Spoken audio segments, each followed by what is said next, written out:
Ah. Hello, gang. Welcome to the stream. Give me 1 second. Up, we got echoes.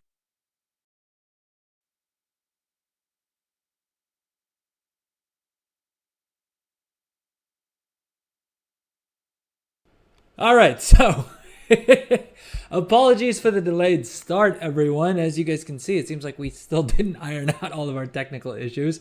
Welcome to the stream. This is the Adrel Show, where 3 times a week on Mondays, Wednesdays, and Fridays, we look at everything World of Warcraft gold making. What is up, everyone? How's it going? How is Kazalgar treating y'all today?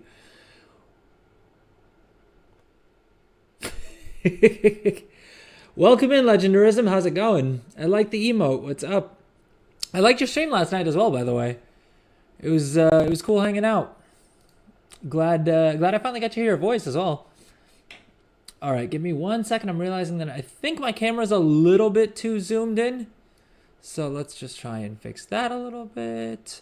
And we'll try and minimize how many I was gonna say we'll minimize as many technical issues as we have on this stream, but let's be honest, despite my best attempts, it never seems to actually end up working out, so I won't commit to something that I probably can't deliver on. What's up? How's everybody doing? We have been making a decent bit of gold the past couple of days. I haven't been playing all that much, to be honest, just because I've still been a little sick, if I'm being honest. But despite that, I mean, of course, we had reset yesterday, which is always great for gold making, right? Sold a bunch of enchants, sold a bunch of like spell threads and missives and all the different things that we sell, right? It's not a spark week, so not as crazy demand as we had last week or as we expect to have this next week, rather.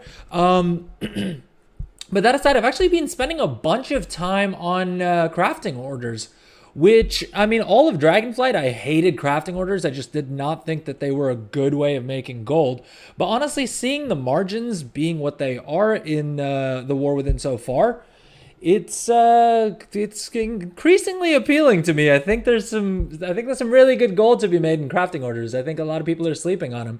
And if you checked out my previous stream where we went deep on the craft scan add-on, that's actually been what's been making me a bunch of gold. Ooh, we have something else popping up. Let's see here. Okay, we can do that one. We can do this one. And if you're not familiar with what I'm talking about, basically, there's an add-on called Craft Scan. I know my interface is kind of chaotic right now. Let's try and hide some of this mess, because I'm definitely not using a lot of these weak auras and things that we have up on screen. I don't need all the things. In fact, I should probably disable all the things. We've got our chore tracker. We'll keep that up. I can hide this one. I've updated all my weak auras. And so as a result, a bunch of things that were not showing up previously are now on screen. But okay, I think we're looking good. I think that's a little bit tidier, at least a little bit less chaotic. What's up, Goldson? Welcome in. How's it going? Craft Scan? Yep, Craft Scan. It's this add-on right here. So basically what it does is it monitors your chat log. Like, it monitors trade chat for you and flags any crafting orders that any of your characters can do. Now, our vertical viewers can't fully see it because I can't move this window, and none of the add-ons that I have that allow me to move windows is going to help me do that. But we've covered it on stream before. I was supposed to edit down the video of when we talked about it on stream, because I did a whole walkthrough of the entire add-on, like all the settings, how I have it set up, all of that fun stuff. But I've just been slacking on editing. And I'm going to blame it on the allergies and being unwell, right? So you guys don't get to bully me too much. I promised that I would have the video done by the end of the week, and we're still only on Wednesday. So I still have a couple more days to keep to that promise. Chore tracker, yeah, so basically this is just an add-on version of Tama's weak aura, basically. But I actually quite like it because of the fact that A, it's a lot easier to collapse. It's a lot, I mean, you do the entire menu through like the add-on interface, and it's a lot easier to customize just using the actual menus as opposed to having to go through the weak aura menus, which can sometimes get a little bit painful. Also, I like that you can just quickly hide it as well, so it helps keep things a little tidy. Looks great. Must be a Genju WoW add-on, craft scan. I don't think so actually, because the design language seems a little bit different. I do want to give the dev of this a shout out though, because it's a great add-on. I don't know why I wasn't using this before. I was hoping they'd have something in their little release notes here that would tell me who the creator is. I suppose I could look that up real quick. Should probably also drop. Oh, I also forgot to set up a chat bot for the add-ons, because I know everyone keeps asking for links. Steven05. Yeah, so this is the add-on here. Steven, Stevin, which is an interesting way of spelling Steven. I don't think I've seen that before. Anyway, great add-on. Basically, you scan your professions on all of your different characters, and then it will just monitor trade chat, and it will pop up any recipes that any of your characters know. And then you can basically set up different greetings based off of what the item is, which profession it is, if it's on an alt. And then all you need to do is click on the person who's asking for the thing, and it'll message them your greeting. You can also save other messages, you know, if you have, explanations for specific items, or, you know, details or whatever. What's up, Abdullah Al-Hayani? Yes, what's up? I can't hear you. I can read you though. How's it going? Joining us on TikTok, I see. Welcome in, everyone. I see we have a couple viewers on Twitch. We've got some people on YouTube. We got some people on TikTok. We've got things everywhere.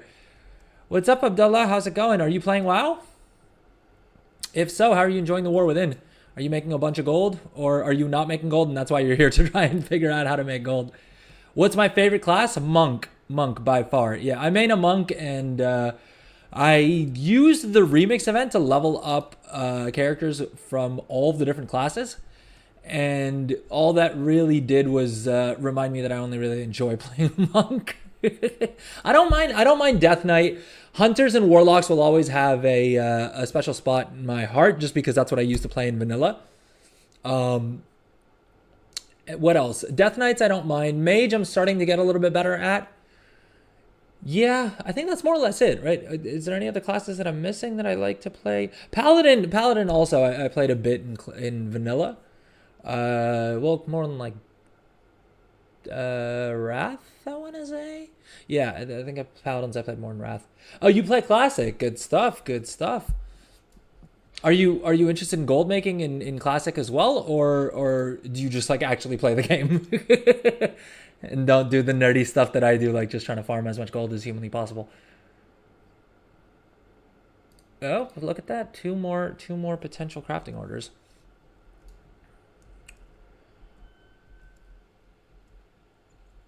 Classic gold making is a lot of fun. Are you playing classic like kata, or classic like vanilla classic, like old school? Because classic kata is amazing for gold making, especially if you want to buy tokens. It's not even close. Okay, vanilla. Damn, old school. I do love playing classic. I love that it exists as a product. The only thing is, like, outside of like Season of Discovery, I think Season of Discovery is the only form of like vanilla classic that I've had that I've actually put a decent amount of time into, because it was kind of fun. Whereas with the other ones, I mean, I have the same issue that I had when I was playing original vanilla, right? Sorry, give me 1 second.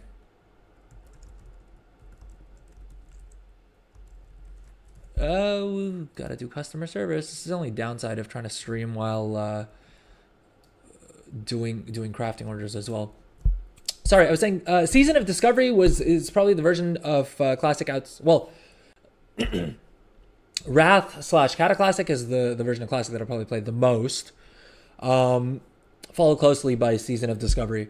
But yeah, just straight up vanilla Classic. I mean, it's the same issue I had back when I was playing vanilla, where it just takes so long to level that I end up getting bored and like distracted and like either leveling alts or whatever else. I had a little bit of fun with hardcore, mainly because I was trying to figure out how to make gold in hardcore, and I thought that the economy would be crazy. And I like the idea that it would be the only version of WoW in which like level 5 and level 10 items would stay profitable throughout, because people keep resetting, right?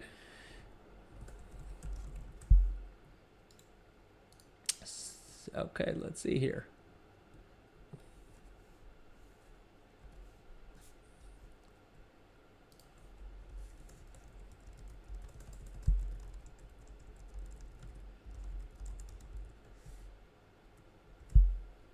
You made a warrior a few weeks ago. It's level 20.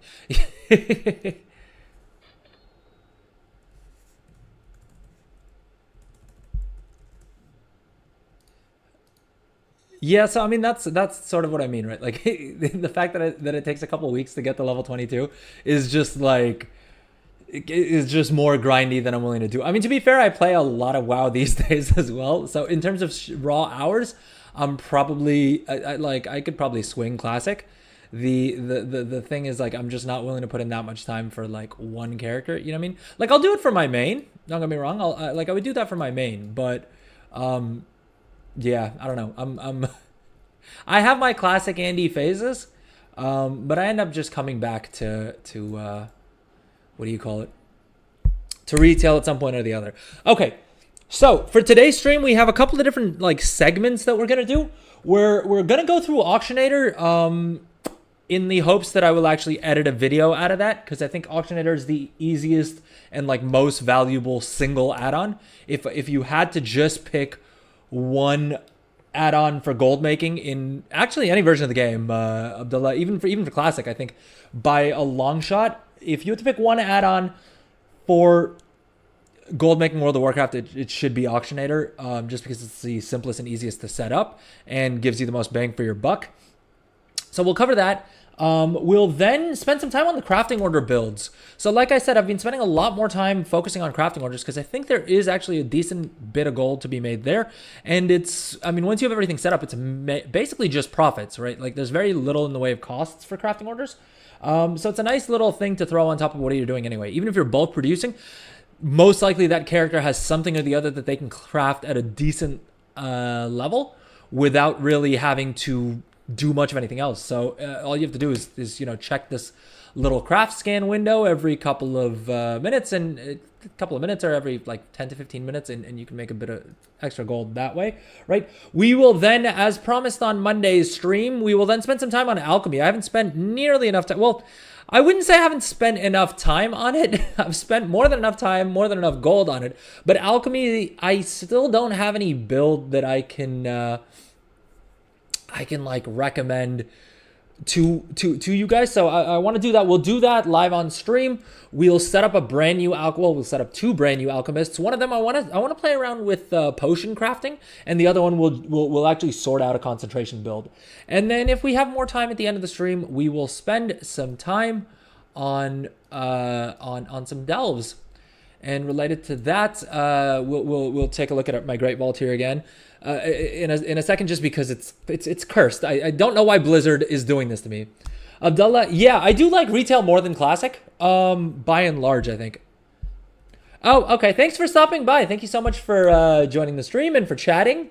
I don't get too many TikTok chatters, so I always appreciate when someone's chatting on TikTok. Have a great day ahead, and hopefully you join us later on in the stream, or otherwise Monday, Wednesdays, Fridays. It's at about this time. We start like an hour before this, and we go for about 4 hours. So hopefully I see you back, Abdullah.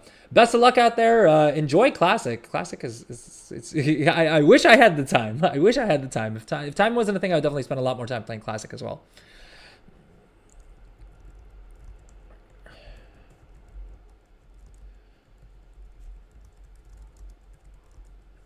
Dude, customers, like, the only thing with crafting orders is that customers are, like, so impatient. It's ridiculous how quickly they expect you to, like, get on with their order. And, like, I mean, I get it, right? Because they're just waiting around for their item. But come on, man. All right, let's see if we can do this guy's crafting order, because I'm not going to lie, I have been telling people I can do the crafting orders, even though I don't quite have all the knowledge points where they need to be just yet. Okay, you know what? Since we're going into this, let's. All right, we'll start off with this earlier. We're just gonna spend all of our knowledge points, and we're gonna max out rings, amulets. My original plan was that I thought maybe I would go into the shaping tree, right? And then we do crafting reagents or something like that. But I quickly realized that since this guy had already spec'd into jewelry crafting for the profession accessories, it made more sense to just spend points into rings and amulets. and then do crafting orders for that instead, because this is my main and I do spend a lot of time. Like if I'm spending AFK logged in time, there's a very good chance that it's just going to be this character that's logged on. So I may as well, you know, do some crafting orders here and there. All right, what do we think? Should we actually wait until we actually min-max things, or should we just use up concentration and take the 10k that we're getting right now? Because let's be honest, it may take us a little while to actually get anywhere meaningful with it. I suppose I can use one of these unraveled instructions and just take the hit to my margins, right, to save the concentration, because that's probably worth it. All right, we need the ingenuity potion, and we need those concentration concentrate finishing reagents. And basically, so we spent all the knowledge points. I need to get profession equipment, which means I need to farm some more artisans acuity. And I need to actually level up jewel crafting. I haven't done that yet on my main, which just sort of highlights the problem that I've said in the past that I have with the current iteration of the profession system, where it's you just, unfortunately, you can't focus on more than one profession on any character with any meaningful level of proficiency in them, which is really, really sucky. I had Blizzard given us profession specific artisans acuity like I wished for, this wouldn't be an issue, right? I could min-max my jewel crafting and my enchanting. Now there may be smaller like things that I would have to pick between the two for, right? But by and large, I could have easily used both the profession slots on this character. The fact that they didn't do that means that I basically have a second profession slot, but it's kind of useless simply because of the fact that there's never going to be a situation in which I can give an adequate amount of importance to both of my professions. Hey, Bipolar Taco. I don't know why that's the second time I've mispronounced your name, so I'm terribly sorry. What's up, Bipolar Taco? Welcome back. You're late? No, we're just getting started. We're literally just getting started. If you've watched any of my streams, you know that like the first like half an hour to an hour, I'm kind of just figuring out what the heck is going on. And then that's when we hopefully get to some level of proficiency. Not going to hype myself up too far here, but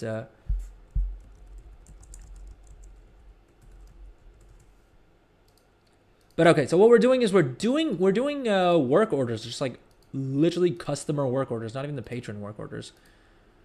And the reason we're doing that is because, as I'm sure a lot of y'all have noticed, the margins have kind of started to shrink a little bit, right? On a lot of the bulk crafted stuff. And so I didn't really do too many crafting orders in Dragonflight, and so far in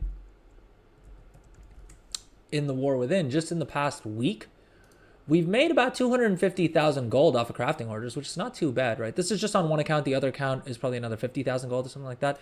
So, I mean, we're sitting at like 300,000 gold in a week from crafting orders. And the thing I like about crafting orders is that if you're set up fairly decently, there's not really any costs to fulfilling a lot of these orders. It takes a bit of effort in doing and min-maxing to get to that point, but for a lot of these characters, what I was saying earlier on in the stream is that I set them up for bulk crafting, and in doing that, it turns out they have the knowledge points to fulfill a lot of these crafting orders pretty decently, especially the profession equipment. I feel like that's been my biggest earner, is just been engineering profession equipment, and I set that dude up just to craft profession equipment for my alts. So the fact that I can make a bit of extra gold over the top just by selling some of those crafting orders is kind of a nice little bonus source of profits, right? I mean, in any business, right, you need an even split. Well, you need some sort of a split between basically high margin, low volume items, right, and low margin, high volume items. Theoretically, you don't necessarily need that in WoW, because it's not like you need to justify things to investors or anything like that, but you kind of want that balance, right?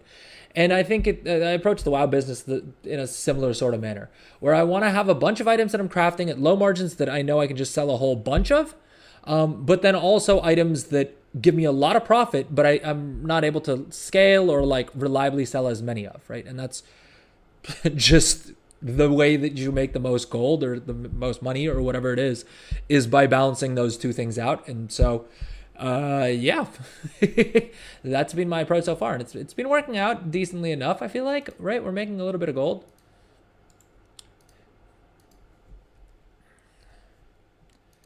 All right, we've got a bunch of customers in chat. And I mean, basically the game changer for that has just literally been, in all honesty, getting this add-on called Craft Scan, which has just been amazing to find customers for it, and makes it actually worth doing, right? Because if I was just try and sit here advertising and trade chat all day, it's gonna go nowhere, right? You barely get any crafting orders, certainly not enough to justify the time investment. But if you're doing it with Craft Scan, where the customers are kind of just coming to you, and then you're just, it's a whisper or two back and forth. It's pretty easy to get in a decent amount of crafting orders. Just hit 80 last night, so you're excited to start some crafting. Oh heck yeah! Congrats on 80. Congrats on 80. How'd you enjoy the leveling up process? I thought it was kind of janky that the campaign storyline really only got you to, like, what is it, 75, 76 maybe? And then Blizzard's just kind of like, well, good luck finding your way to 80. I mean, there's plenty of content, I think, between delves and with dungeons and with quest lines and this, that, and the other. There's a lot of different ways to do it, and I kind of get why they did it that way, but it just seemed kind of janky that, like, well, we'll help you get to like level 75, and then you're kind of on your own. It's good luck out there. Definitely I feel like that's a change from previous expansions, right? I think Dragonflight had a little bit of that, but I don't think to the same degree that the War Within did. All right, I think we said we are going to use concentration for this guy, mainly because of the fact that we'll get the first craft bonus, but that I don't care as much about. What I care more about is the fact that this should give us another 3 skill points. And the main thing that we're trying to do right now is just skill up our jewel crafting. And so if we can make gold while doing that, then I think we should. All right, so my profit margin on this is like 5,000 or 6,000 gold.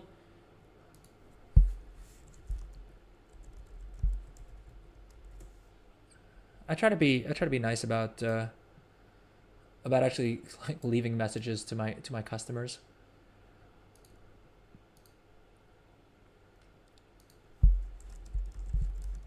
Okay.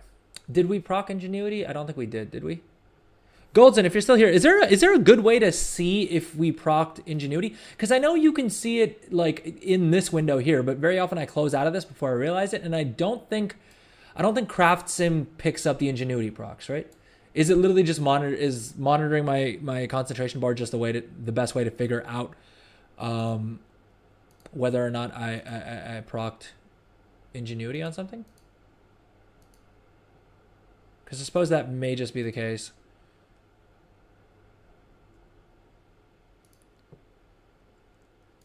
All right, we're playing on off-peak hours, and this is what I'm saying. Like, I think one of the other reasons I didn't really mess too much with crafting orders was just because I was like, oh, I'm never online. Well, I'm not supposed to be online during peak hours for my server, and so I was like, oh, I'm probably not going to make much gold with him.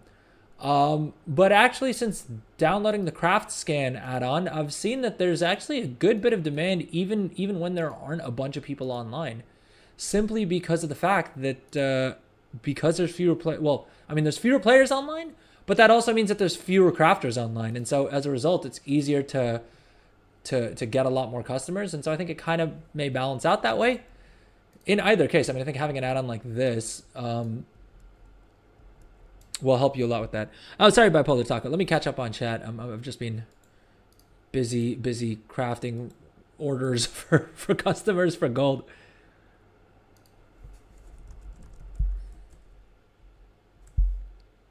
All right, let me catch up here. Question: when you have a minute, I would like to craft some gear for my pally with blacksmithing. If I spend points in armor, does that mean I can't make weapons, or is it just that I'm better at armor? Oh, it's just that you're better at armor. You eventually, right, as the expansion goes on, you'll be able to make everything on one character at max rank. As an example, I mean, I can show you my Dragonflight build, right? So if we come back to Dragonflight jewel crafting, this dude, I don't remember what we originally specialized in, but you can see here that I literally have every single node maxed out, right? So eventually you'll be able to craft everything on one character. It's just you have to make those decisions for now. But again, I mean, this guy I was just saying earlier on stream that I focused him primarily on profession equipment, right? So the first 70 points he got, we put 40 into jewelry crafting and then 30 into artisan's accessories, which meant that he could craft the rank 5. What am I doing here? All right, I'm getting confused by my own messages. Which meant that basically he was mainly his main focus was just on crafting professional equipment. The thing is, this is my main, and so gradually I've picked up more knowledge points along the way. And so I figured, okay, since I already have the 40 points in jewel crafting here, I may as well just double down into this jewelry crafting tree and then go into rings and then into amulets, right? And now is the stage at which he has 12 knowledge points. We'll be getting a bunch more today from the different weekly things, at which point now I'll start branching him out into something else. And most likely that'll be something that I can use my concentration on outside of crafting orders, because I'm using concentration for crafting orders right now, but very soon I won't need to do that. And at which point I can then use the concentration for something that I can wing on the auction house and just make a little bit of extra gold with, right? All right. I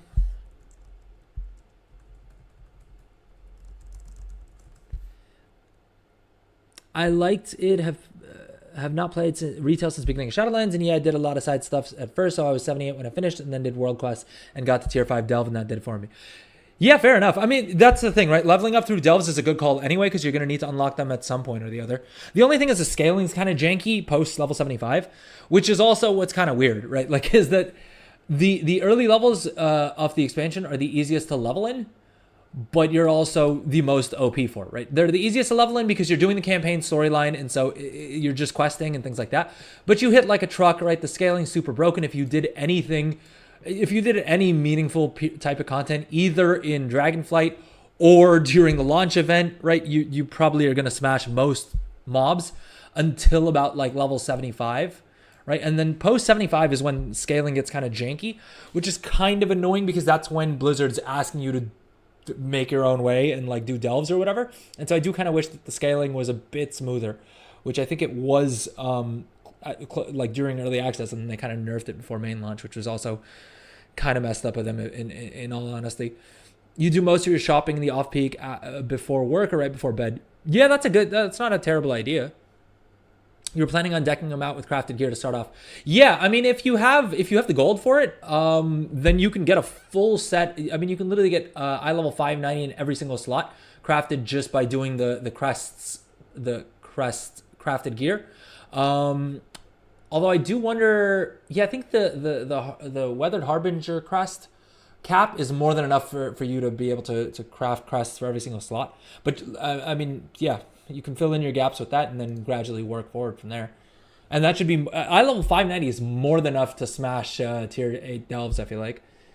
Even on Bountiful, and that'll give you then the, the champion gear, right? Which is not 603. And then you can upgrade that with crests, and that'll also give you a 610 piece in your vault. So yeah, gearing is really, really simple. Not simple, but really, really casual friendly. And I don't know if that's because that's genuinely the case, or because this is the first expansion in which I've actually been able to do endgame content, or like being able to do and actually bothered to do, right? Because in previous expansions, I've never been a raider. I've never been like a mythic dungeoneer, right? Never been a PvP Andy, right? Never really engaged with any of those endgame systems as such. Like, I think literally the last time I tried at a challenge mode was literally like back in Legion, or not a challenge mode, like a Mythic Plus or whatever, was maybe back in Legion, right? And that kind of thing. Whereas this time around, just because delves I can do solo and I can kind of have fun with them, I've been doing a bunch of delves and I'm really, really enjoying it. I'm actually enjoying, you know what I mean, trying to solo the delves. Oh, and I don't know if I mentioned it on stream. Well, no, I couldn't have, right? Was it Monday's stream that we did Zekvir? No, I think on Friday's stream we did Zekvir with C-Tax from chat. And so we two-manned that, and I think he low-key kind of carried me a bit, if we're being completely honest here. But actually, yesterday, was it yesterday before reset or on Monday? No, not on Monday. So it was probably yesterday before reset or Monday after stream. I managed to solo Zekvir on question mark difficulty, and yeah, it was fun. You know what I mean? Like it's fun being able to challenge yourself and actually getting rewarded for it. Oh, we didn't finish looking at my vault. I'll show you guys in a second because it's freaking cursed. But anyways, let's complete this poor fellow's crafting order. But yeah, this is what I'm saying, right? Like very quickly, you will be able to get to the point. I mean, on this guy as well, right? Just a second ago, I was using concentration on most of these crafting orders. Right now, this guy's paying me 15,000 gold in commission, and all I need to do is use one of these items that cost me 4 or 5,000 gold, right? And this dude doesn't have a single piece of blue profession equipment. I'm not even full skill on jewel crafting, and I have all green profession tools. And despite that, I'm making 10 grand off of this crafting order, right? 10 grand in profit, let alone if we proc resourcefulness on something, which is kind of lit. And also, this will give me another 3 skill points, which will make it so that I can probably start using cheaper versions of these, right? Yeah, I mean, literally right after this craft, I'll be able to start using the 10 skill items, which instead of 5 grand, those cost like 750, maybe a grand if it's if things are expensive. Boom. 10 grand. And literally all we did was like reply to a whisper and then yeah, hit that little craft button. This is what I'm saying, right? Like it's I'm kind of kicking myself for not having done more crafting orders in so far this expansion. And Threads of the Woven Dawn. I think we messaged this person already. Missteps. All right, we gotta hop characters. Oof. Okay. We have a crafting order on Torkago and we have a crafting order on Dyrez. I know both of these characters have at least one crafting order. So we'll see here. We'll see how we're going.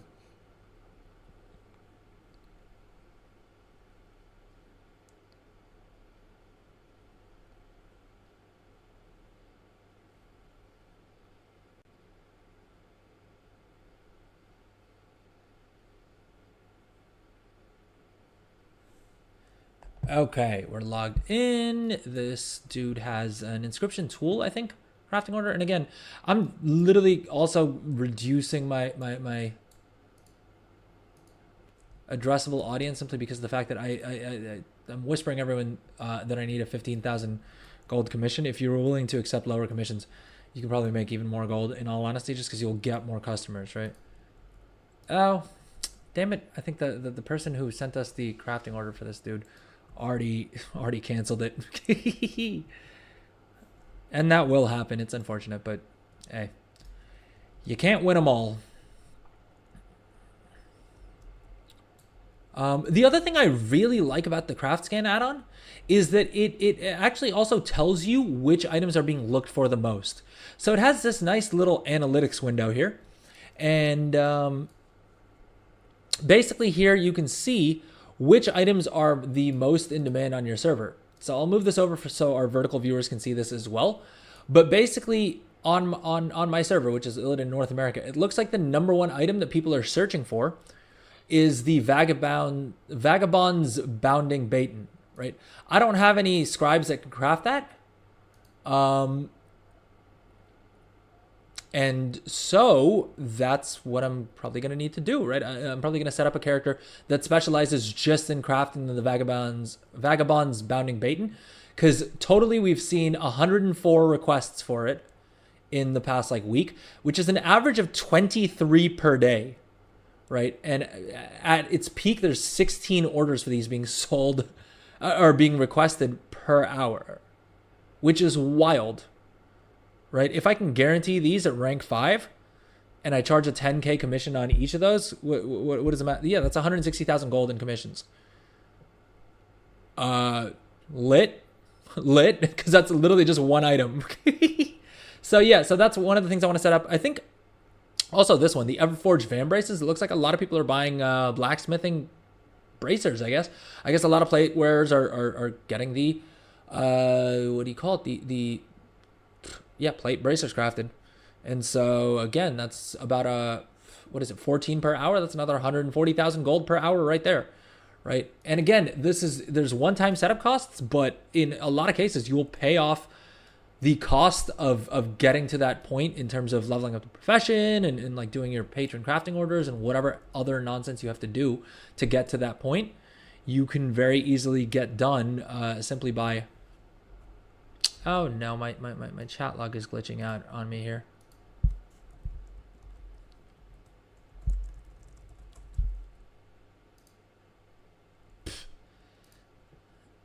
It is annoying when you whisper someone and then they've just gone offline. Yeah, but basically, in a couple of crafting orders, you can probably pay off the cost of leveling that character to that skill level to be able to craft those at whatever eye level is needed, and then it's all profits after that. So I mean, this dude again, his specialization was primarily into hats and into robes, and the reason for that wasn't to craft actual hats or robes, it was to craft the profession equipment. And I quickly realized, using CraftScan's handy little tracker here, that the number one in-demand item for tailoring was the consecrated cloak, and that I only needed about another 20 points into cloaks in order to be able to guarantee rank 5 on those. And so that's what we did, and we've already made a good amount of gold with those. We have another order right here for 15 grand, right? And I feel like I'm missing something, because why are we not guaranteeing the craft on this? Why is it saying so much concentration? Looks like it's saying that we need about 20 more skill. And he's using all rank 3 mats except for this one. Now we could be a little annoying and... Oh, we may have to be a little more annoying.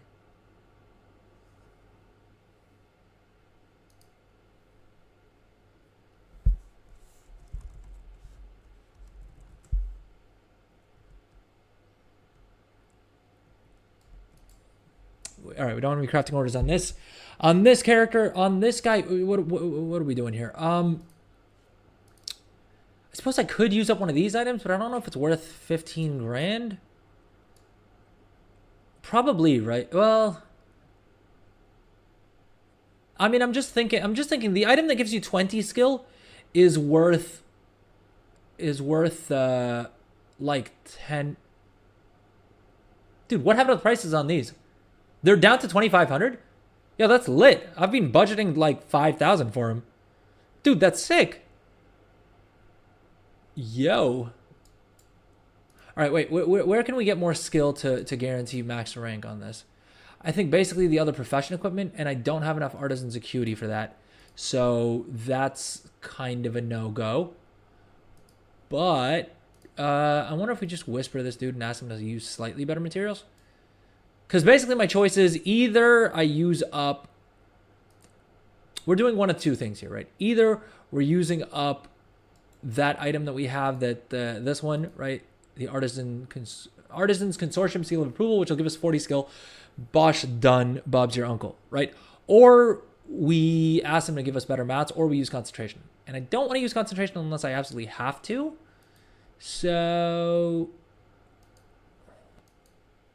Oh, damn it, they're offline too. Do we just take the fat commission? What do y'all think? What do y'all think? Bipolar Taco. Yeah, the delves are awesome. They're short, but still fun, and I don't have to worry about fan appeal. Exactly, man. That's what I love about it. That's what I love about it, is I don't have to... in this massively multiplayer online game, I don't have to worry about socializing. I can just kind of suck at it all to my lonesome. I think we're also going to do an energy drink today. I'm realizing why why so many streamers are sponsored by energy drink companies, because definitely keeps me from fading like midstream. You know what I mean? I think we're doing okay on energy levels for today, but so far at least. But every little bit helps, right? All right, that said, I think we are going to take a quick little break here because we've been going for like an hour. So we'll take a quick little break and then we'll come back and get into the thick of things. We need to do our guide for Auctionator. We started going through the crafting order builds a little bit, I guess, but I want to look at some of the other ones as well for some of the other professions. And yeah.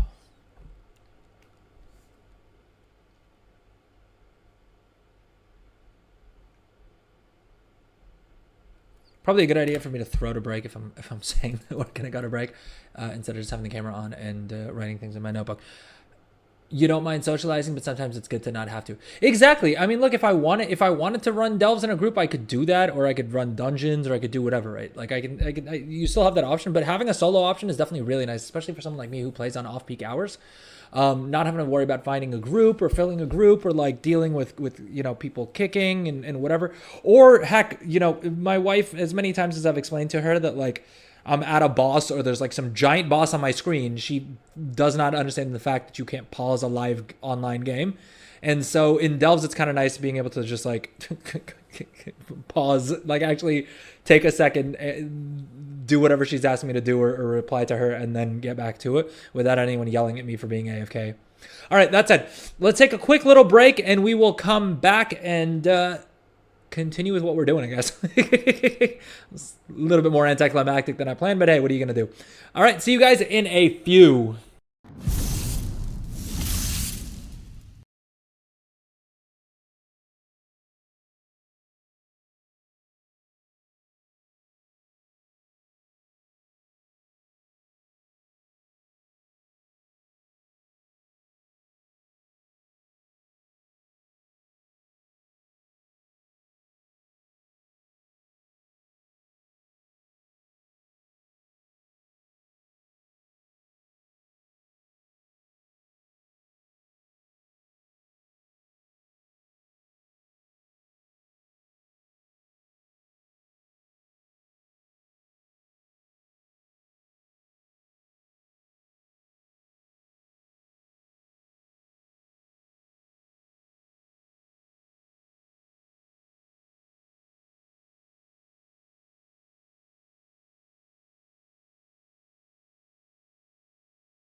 All right, and we are back.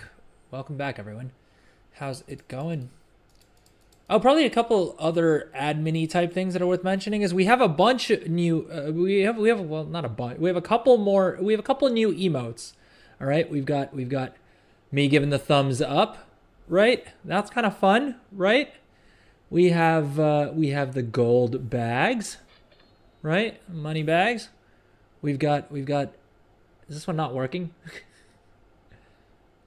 We have a like make it rain emote that's supposed to be animated, but I don't think, not sure if it's working or not. Doesn't look like it's working if we're being honest here. You just spent about 20k for blacksmith leveling mats. Yeah, that's not too bad to be honest. Blacksmithing is not that expensive relative to the other professions. Because something like inscription or alchemy, you're probably gonna spend. I mean, I know I've spent up to like 100 grand and still not max things out. Like some of them are stupidly expensive. Engineering can be pretty pricey as well.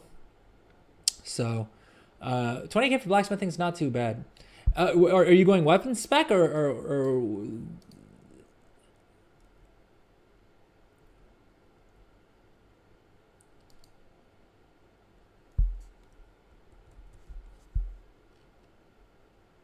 Alright, give me 1 second. Don't make the item and cancel it. That way I can upgrade without crest.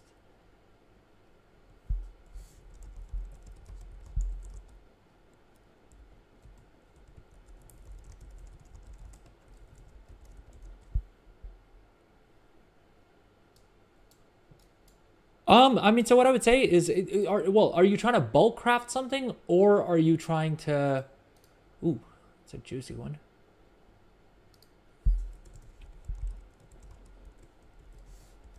Are you trying to bulk craft things, or are you trying to do crafting orders?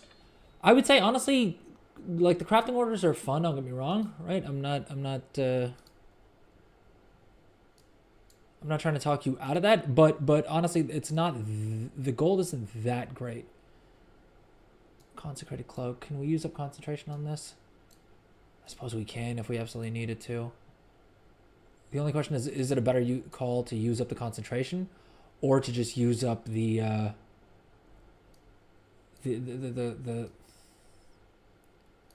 other item that we have that will just guarantee. Screw it, let's just use up this. If I'm not using it this far, I can get another one at some point or the other.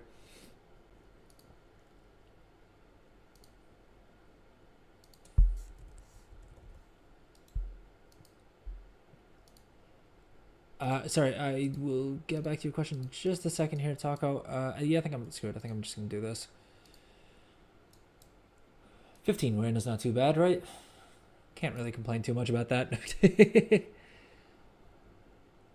Okay, so what I would recommend is for gold making, well, with blacksmithing, there's a couple different ways you can go, right? One of the things that I know a lot of other content creators have been talking about is alloy crafting, and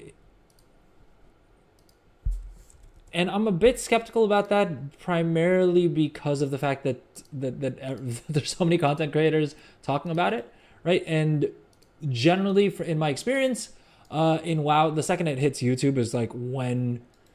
Like the second any market hits YouTube, there's a good to fair chance that it's already too late, and there's not going to be much else. Hey, Scope Killer with the raid, thank you so much. How's it going? We played a fun little game of a fun little mini game of GeoGuessr on Scope Killer's stream earlier, and I'm proud to say that I got there eventually. Massive raid. Yeah, dude, any viewers is a massive raid as far as I'm concerned. Thank you. How did the rest of your stream go? Did I miss anything fun?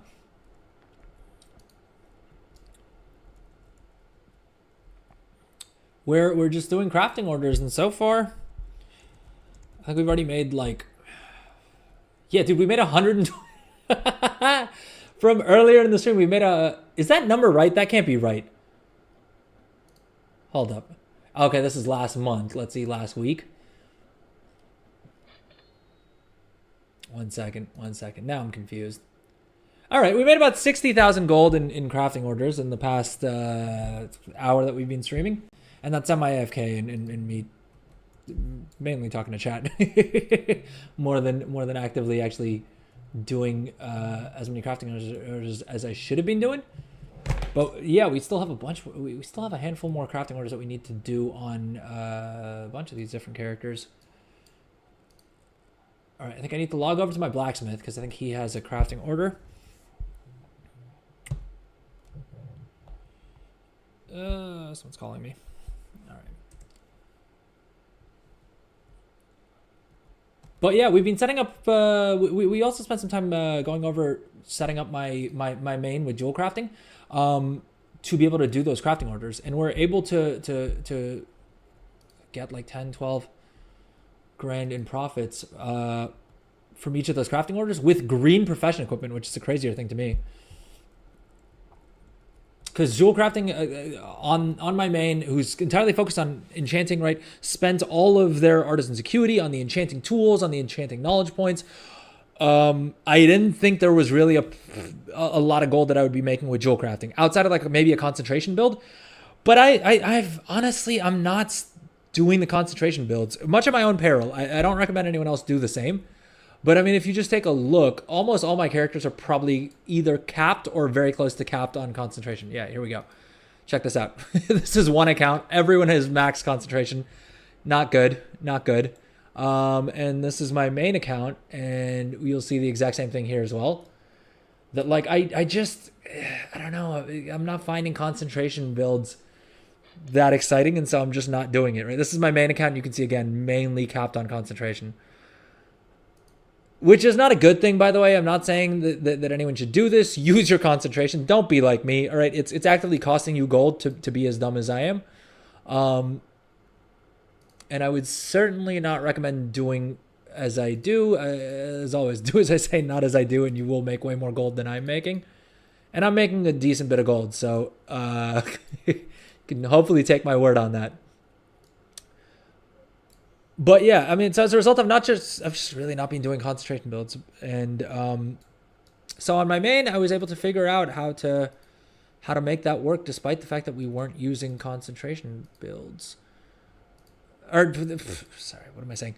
I was able to make it work with green profession equipment. Where we're crafting those rings, and there's a lot of demand for those because I guess a lot of people are having their rings or their necks crafted, and so during off-peak hours. At least so far, I've been making a decent bit of gold with that. You ended up doing alchemy cooldowns. Good call. I ended up making some decent gold too. Did blacksmithing, enchanting, and alchemy crafting orders and concentration crafts. Made about 50 to 60k. Not bad, not bad. All right, let's see here. What does this person need? They need a blacksmith to recraft dagger. Yep, I can't do weapons. Profession equipment. I'm your guy. Right, yeah, we're fully maxed out in profession equipment, and then we're going into Everburning Forge just to get some more secondary stats, really. Gotta run? Alright, fair enough. Time to sleep. Have an amazing stream. Wait, hold up, Scope Killer. I have to ask, because we figured out earlier, I don't know if you want me to say the country that you said you were from. I'm guessing you don't live there, though, right? I'm guessing you probably live in a North American or, like, oceanic time zone. Ah, okay, yeah, you live in Australia. Okay, that makes a lot more sense because I was like, it's the country you're from is west of me, so it's earlier there. Like, did I finally find someone who has a more messed up sleep cycle than I do? But anyways, thank you so much for stopping by. Thank you so much for the raid. I really appreciate it. I need to get better. The problem is, like, when I end my stream, I'm like so exhausted that I keep forgetting to like raid someone else at the end. So I need to take some notes from you about remembering to do that, because yeah, I love receiving raids and I need to be better about paying that forward. But thanks again, Scope Killer. Have a great evening or night, I guess, if you're going straight to sleep. Yep, afternoon time in the Netherlands, I'm guessing. Okay, so question becomes: Do we spend our knowledge points on? Do we spend our knowledge points on making Everburning Forge better? Probably, right? I think for this dude, there's not much else to do. It's 8 a.m. for you, Bipolar Taco. Team NA. Team NA. All right, so sorry, we were talking about, you were asking about blacksmithing, right? This is probably the perfect time for me to explain it since I'm on my blacksmith. There's a couple of different ways you can go with blacksmithing. If you want to do bulk production of something, I would say look at, honestly, the easiest and probably the best of both worlds. I would say go into means of production. I would go 10 points into means of production because this is exactly what I did, and I've made a good chunk of gold with blacksmithing, both from crafting orders and from slinging things on the auction house. So what I would recommend you do, Bipolar Taco, is like basically go 10 points into means of production, right? Then go 10 points into tools of the trade, and then pick either trade tools or trade accessories. And your goal is going to be to max out both of those because that's what it was for me as well. I'll do you one better. I'll even tell you which one you should do first. And I think because one of them has more items that you can craft, right? That's an accessory. That's an accessory. That's an accessory. So we're at three accessories. Okay, never mind. Go tools first. So I would go into trade tools first, max out this tree. All right, once you've maxed out trade tools, then come back, finish off tools of the trade, then finish off means of production. All right, the next thing you're going to want to do is then finally get to trade accessories and max out this tree. All right, after which any points you get goes into Everburning Forge, right? You may need to, I would say, unlock Everburning Forge earlier on just because this is how you'll get to 100 skill. And then what you're going to want to start off doing, like the easiest way to make a bunch of gold super quick, super easy, just off of the auction house, is going to be crafting all of this green profession equipment, right? The profession equipment, the profession tools. All right, some of them, like the leatherworkers tool set, I mean, depends on how much gold you're willing to risk, because these do require null stones, which means that the crafting costs on these and the profit margins aren't as good, which is the other reason I would go with, well, no, because I guess both of the leatherworker ones are kind of expensive. But I would go with tools first. And basically these items just cost you, especially once you're fully, at 100 blacksmithing skill and you've got those trees maxed out, will cost you 1 core alloy, which should be like 200 or 300 gold a piece, right? Earlier on, you may not have enough skill and you may need to use rank 2 core alloys. But again, that's about a 50 gold difference, right? Not a huge difference there. I would go heavy into this. I would start off by crafting a whole bunch of these. Now, the server I play on, Illidan North America, is one of the most heavily populated servers in the world. And so profit margins are generally, for like server-specific items, a little bit lower than they should be on most other servers. But I'll come to why that isn't really a problem in a second. And despite that, right, on just this proficient blacksmith's hammer, I can make a 557% profit or a 1,500 gold profit, right? And these do sell. I know that because I've sold a whole bunch of them myself. Right, I don't think Trade Skill Master is showing me the number here because it's Trade Skill Master is just a little janky with how it shows stuff. Yeah, but I would craft a bunch of these, list them on your auction house, and they will sell. Right. If you want to really get fancy, you can probably try and pick up some cheap missives and craft them with multi-craft or with resourcefulness, because those will generally sell for a little bit more gold. And sell a little bit quicker than the ones that have, say, crafting speed or ingenuity on them. But yeah, I would just craft all of this professional equipment. The ones that sell particularly well are definitely... Oh, sorry, I got to do a captcha for TikTok. Let's get that out of the way. Nope. All right, there we go. Yeah, the ones that sell particularly well are definitely the gathering ones, right? The proficient sickle and which is the herbalism tool, and the proficient pickaxe, which is the mining tool, also do really, really well for me. And so I would definitely recommend crafting a bunch of those. Those will sell. Sorry, 1 second. All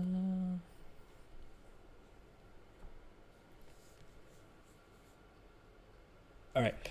Yeah, so these tools sell particularly well. The skinning knife as well. Although I think the skinning knife, check profits on your server. And yeah, so Simplest, easiest thing to do is just do that. All right. After that, I would craft a couple more of these and start creating allied race characters on other servers. I'm not sure about the specific economics of Turalion, but if you check out my stream, I think it was last stream, right? Was it on Monday's stream? It may not have been on Monday's stream. It was on last Friday's stream. I do a complete deep dive on cross-realm selling, and that's where you're going to make real big gold. Because what you'll be able to do is you'll craft all of them on your home server and then sell them on a whole bunch of different servers at, in some cases, stupid margins, right? Some of these items I've sold for 5, 10, 15, 20K even on lesser populated servers. Now, you're not going to sell like 200 of them, right? But even if you sell one of those, I mean, you're making 19,500 gold in profit, right? You do 10 of those a month and there's your token right there. So, yeah. But yeah, I mean, the Spark Notes is basically create an allied race alt. You'll start right in Orgrimmar if you're playing Horde. I'm sure Alliance has another allied race that's probably goated for it, but I'm partial to what are the little fox dudes? I can never remember their goddamn names.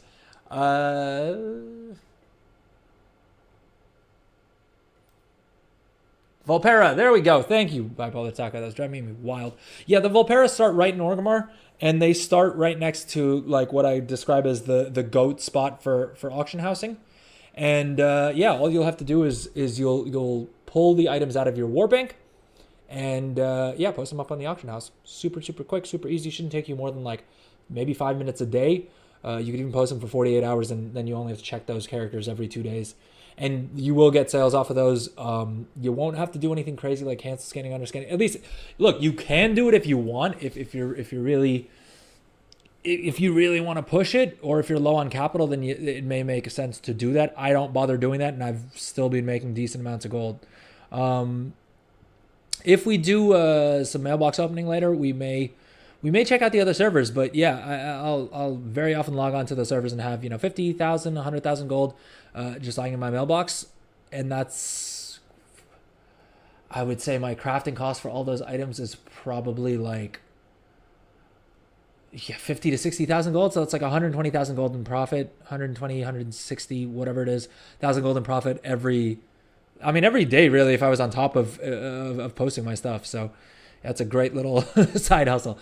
But once you do that, I mean, that's the starting point. After that, I would then continue to level up your blacksmithing, right? Download something like CraftScan, and then now you can also do these blue profession equipment, right? And as we can see, did I complete this guy's order? I still haven't done this dude's order. Should probably stop holding his order hostage here. He hasn't messaged me yet, so I don't think they picked up on it. Anyway, yeah, and then you can start doing crafting orders like this, where your crafting cost is going to be... One second. What was I thinking about here? Okay, whether I do have enough artisan security to make myself another piece of profession equipment, right? Which would make that cheaper for me. All right, let's maybe do that real quick. What do I need? The toolbox? Yeah, all right, we'll do the artisan blacksmith's toolbox. Oh, and it's a first craft bonus too. Not bad, not bad. Realistically though, I don't want to spend too much on this. I'm just gonna use concentration. We'll do it cheap, and then we'll use concentration. I feel like that's the move. 508. 598. Why isn't it optimizing?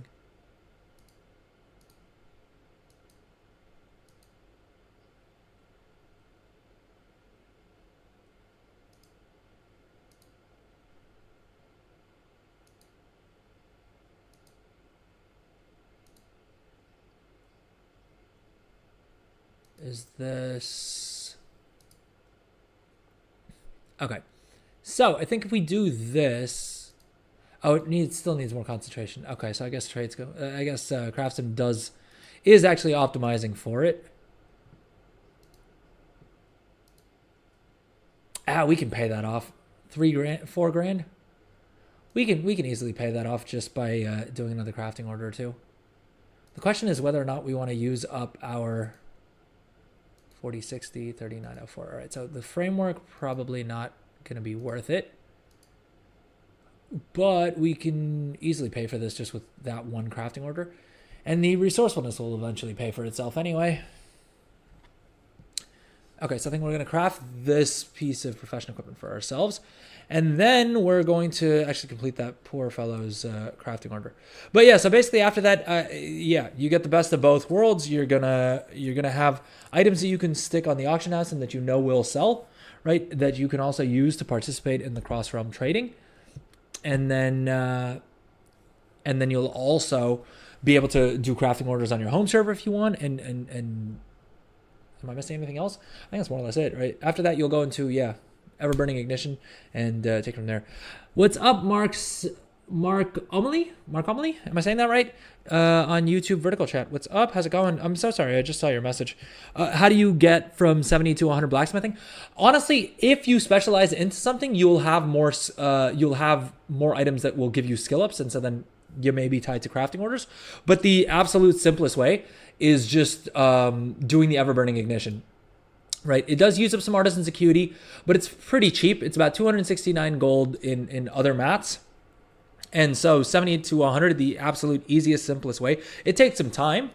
If you fully maxed out Ever-Burning Ignition, it should take about 3 days at most.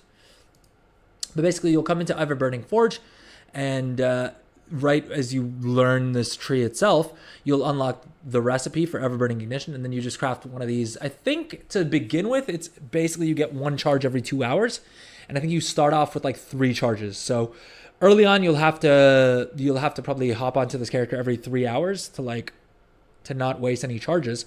But if you start putting points into Ever-Burning Ignition, eventually you'll get to the point that you have 10 charges, and yeah, so that's the move. The blacksmithing is super trivial to level up to 100 skill this time around. And it's also one of the cheaper professions to get to 100 skill. So hopefully that helps. But I mean, let me know in chat if that's helpful.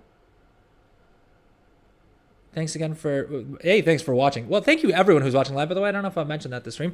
Thank you to everyone who's watching live. I see we have a bunch of people on Twitch, a couple people on YouTube. We got some people on TikTok. We got people on all the things. So thank you to everyone everywhere for all the things.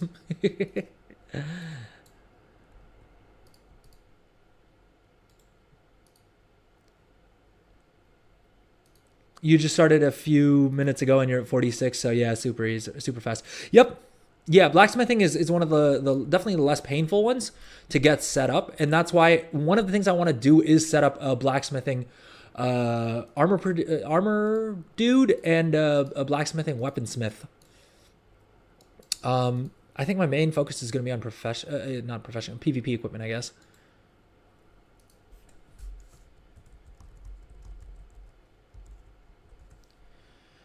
All right, we said we were going to craft the profession equipment for ourselves and then use that to craft profession equipment for the crafting order. Blacksmith's toolbox is what we needed to do. We tried to cheap out. It didn't really work out, so we may as well just go ahead and bite the bullet, right? Spend the 4 grand, move on with our lives. Craft Q. 600 concentration. Painful, but what are you going to do?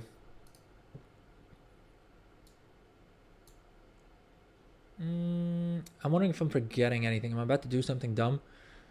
Probably, but it is what it is, right?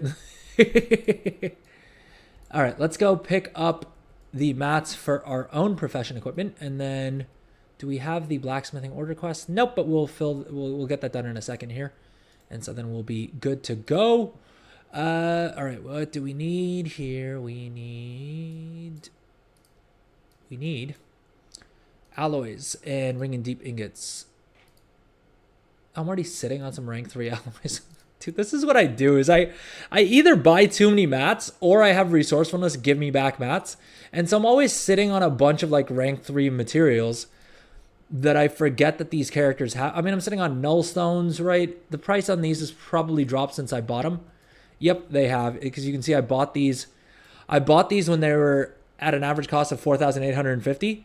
And they're now worth 42.75. So yeah, just by having them in my bags, they've lost value, but it is what it is. It evens out, right? But I need to be better at inventory management. I think probably the move is just sticking all of your mats into the war bank and using that as like a central repository for all of your characters. I'm not in the habit of doing that. Dude, the engineering and the blacksmithing tables will never not annoy me. And I also don't think that there's going to be anything that Blizzard's going to do to change that. And so this is probably going to be a problem for me for the rest of the expansion. And I just need to make my peace with it, and we'll be okay. We'll hang in here. All right, and we said we're using concentration on this. Oh, I need concentration concentrate. Do I have anything on this dude? Nope, I do not. So we gotta head back to the auction house, don't we? The hell is going wrong here?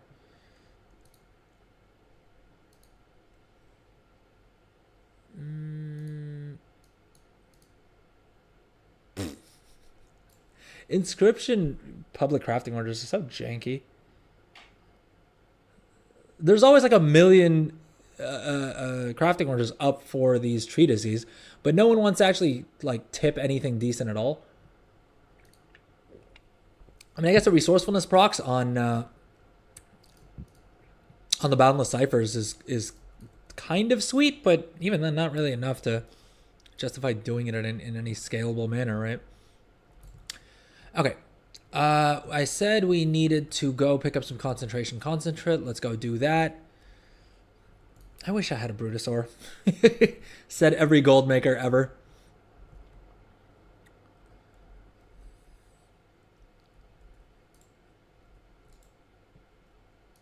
Concentration. Oh, and we should probably grab an ingenuity potion as well, right? We don't have one yet.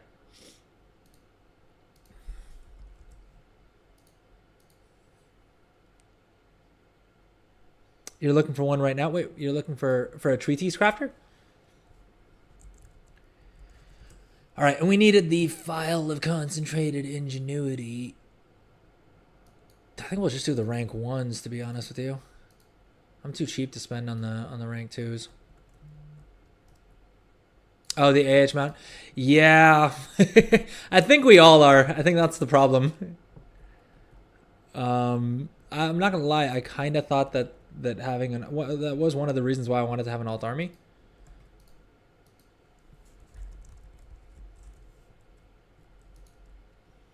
Was so that I could try and what do you call it? Get myself the auction house mount. But realistically, I play enough hours that I could probably, if I really wanted to, if I really like dedicated the time, I could probably actually get one for myself at some point. I just don't know if I know that much.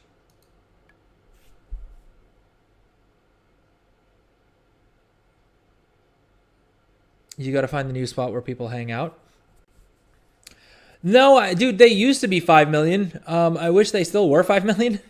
No, but they removed them at the end of Battle for Azeroth, which was kind of dumb because I really don't get why they did that.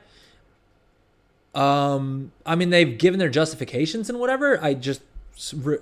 It's not that, well, yeah, I both don't get why they did that, and I refuse to accept why they claim they did it, which was, I think they said that they wanted people to like actually be at the auction houses, and so that's why they didn't want to have any more of them coming to the market, which is kind of a bullshit excuse, right? If we're being honest, that doesn't, I don't buy it. I don't believe them when they say that. But yeah, so they removed it at the end of Battle for Azeroth, and now you can only get it off the black market auction house, which means you need to basically camp like every single auction house on the market. And in doing that, you would also need to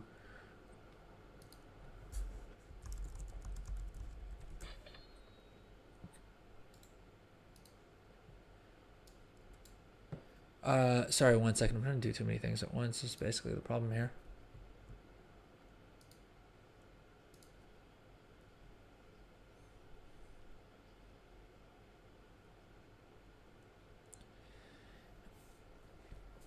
But yeah, it was definitely one of the best gold sinks that World of Warcraft has ever had, and I don't get why they like. Sure, put it back at like 10 million gold, make it 20 million. Heck, make it 20 million gold if you want. I mean, I'd rather they didn't. I don't know why. Anytime I try and like come up with fixes, I come up with things that I'm like, why am I giving Blizzard ideas of ways to make these things more painful? I just don't think they should do the FOMO thing as much ever. Like, is there anyone who is asking for it? Who's like, is there anyone out there who has? I mean, I'm sure there's a non-zero number of people who have the Brutosaur, and they're like, well, I got mine, so I don't want anyone else to get it. But guess what? Those people kind of suck. I'm not afraid to say it. They kind of suck. Like, if you got the item, how does it impact you if someone else has the same mount as you? If they had to do the exact same thing or something a little bit harder. And so if Blizzard was to put it back on the vendor for 10 million gold, everyone who got it back in BFA paid 5 million gold for it, right? That's their reward. They got the exact same amount. Or they do something like they just put a different recolor of it up, on a vendor for 10 million gold, right? It's just janky that I can see the case maybe. I don't like it when they do it for cosmetics, where they give you FOMO on cosmetics. But for something as impactful as like having a portable auction house wherever you go, it's really broken that they don't have any way for you to get that today. It's unfairly punishing, I feel like. Anytime they try to force socialization, it fails. Yeah, I mean, it's not like they have a great track record with it anyway, because I think weirdly enough, I think they thought that maybe people would hang out in a city like Oribos, and obviously no one freaking did that because Oribos was complete trash. And they didn't stick an auction house in there anyway, so I really don't know what the thinking was. You're grabbing the Harvest Golem transmog? Good stuff, good stuff. People are loving that. All right, I needed a tempered framework for the increased resourcefulness, but I'm also kind of lazy because we've just run back and forth from the auction house like 3 times. So we're going to go ahead and craft this for this dude. We have our ever-burning forge up, which means we have a bit more resourcefulness than we would otherwise. 204 resourcefulness. Jeez, okay, yeah, that's nice. That is nice. Hopefully we proc on the Iron Claw alloys. Oh, dude, we saved 2 iron. Oh, wow. That was a fat commission. We got 12,350 in commissions. Plus we saved plus we also got another 5,000 gold worth of rank 3 Iron Claw alloys. Plus we got a Ring and Deep's ingot, which is like 84 more gold. And the first craft bonus. Overall, W crafting order. Dude, that was sick. Oh, now I'm going to have to chase that high. I love that they've just basically they've changed crafting in Dragonflight and in the War Within into basically just being a giant casino game, right? Because whatever you're crafting, so much of the time you're just chasing the dopamine hit that you will get if you proc multi-craft or if you proc resourcefulness.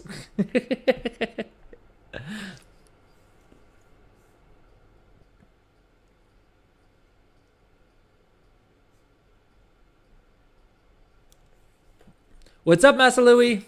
Sup, cuz? How's it going? Welcome in, welcome in. We are making a bunch of gold off of crafting orders today, which is not something I thought I would ever say, because honestly, Dragonflight soured me on crafting orders a whole bunch. But the add-on craft scan has really changed that around for me, because we've made just a lot of gold, made like 300,000 gold in the past week. Since getting the add-on last Monday, I guess. Can you send mail cross-realm? You can between your own characters. You just type in the name -the realm. But it's kind of janky, to be honest. If you can stick it in the Warbank, that's probably the safer bet. Because they're weird with it. They're super weird with it. I don't know why. I don't know why they can't like fix it, but they're weird with it. All right, we're back to aimlessly flying around Dornagal, which isn't necessarily what we want to be doing right now. What we want to do instead is, dude, this guy logs in like every 5 minutes, every like 15 minutes, He's logging in, posting a message in chat. I whisper him, telling him I can craft it for him. And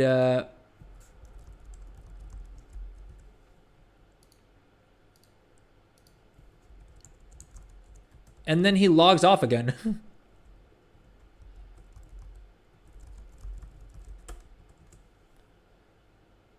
You just made some tempered frameworks? Good stuff. Yeah, I need to. So, I mean, that's another build I need to put together as well, I think. Where do we learn tempered frameworks from? I think it's this tree, right? Because I do have a blacksmith that's specialized in crafting weapon stones. They fixed the tree. It was kind of broken. All right, let's hop onto that, dude. And actually, yeah, that's a good point. Let's craft some weapon stones, because that is another great little side gold maker for my blacksmithing. But that dude's build is kind of jank anyway, because I basically just slapped blacksmithing on him, thinking that we'll see what we can do with it, and then he specializes in basically doing like profession tool stones and finishing reagents for tailoring. So he's a completely like secondary crafter. But here's the thing: he sold over $1 million gold worth of tailoring finishing reagents, which means it wasn't that dumb of a move. All right, because I don't think anyone thinks of finishing reagents as being a market that you can make $1 million gold with. But I haven't even been crafting on him that much, and he's made $1 million gold selling finishing reagents at a profit margin of anywhere from 45% to up to like 300%. So that's what, like 800,000 gold in profit. Yeah, here, see, he just sold another 123 of these polishing cloths for 33,000 gold, and my crafting cost is probably like 5,000 gold on that. What's up, Firehead? Welcome to the stream. How's it going? BZT75, welcome in. What's up? How's it going? I'm not quite sure what Wesh means, but but Wesh to you too, I guess. I don't know. Hopefully it's not something offensive. 1 mil sounds good. It sounds good to you. Yep, Bipolar Taco, for sure. I Chat has corrected me, because very often I'll be like, well, I could have made more if I spent more time on it and stuff like that. And to me, that is kind of the way I think about it, right? Like, if I actually spent the time to actually craft on that dude, that would have been like 5 million gold.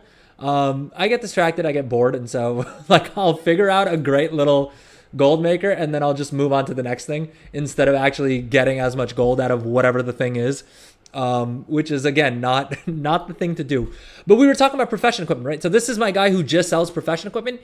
And you can see here, since Monday's stream, he sold 170,000 gold worth of profession equipment on just on Illidan. Let alone, what I've sold on other servers and things like that. And so, yeah, the numbers get wacky with the profession equipment, and people are constantly buying them, especially because now everyone's setting up their alts, and a lot of them are never going to get anything better than green profession equipment, because you don't really need it, right? And so that'll be a market that continues throughout the entire expansion. And with each new patch as well, people will be rolling alts and doing things like that. So, yeah, good amount of gold to be made there. Masalouie, your engineering plan failed. I thought I could make serrated cogwheel rank 3 with rank 2 materials, but apparently Craftsim lied to you, or you messed up somewhere because you're missing too much skill that can't be gotten anywhere else. Oh yeah, you got to be careful with the rank 3 crafts, because there's very few. I'm choosing my words carefully here, but I'm fairly certain that's the case. There's very few things that you can craft at rank 3 without using at least some rank 3 materials. Now, the more skill you get, if you are fully maxed out on skill, you'll probably be able to use some rank 2 materials, but there's very few things that you can use all rank 2 materials and craft at rank 3 without concentration.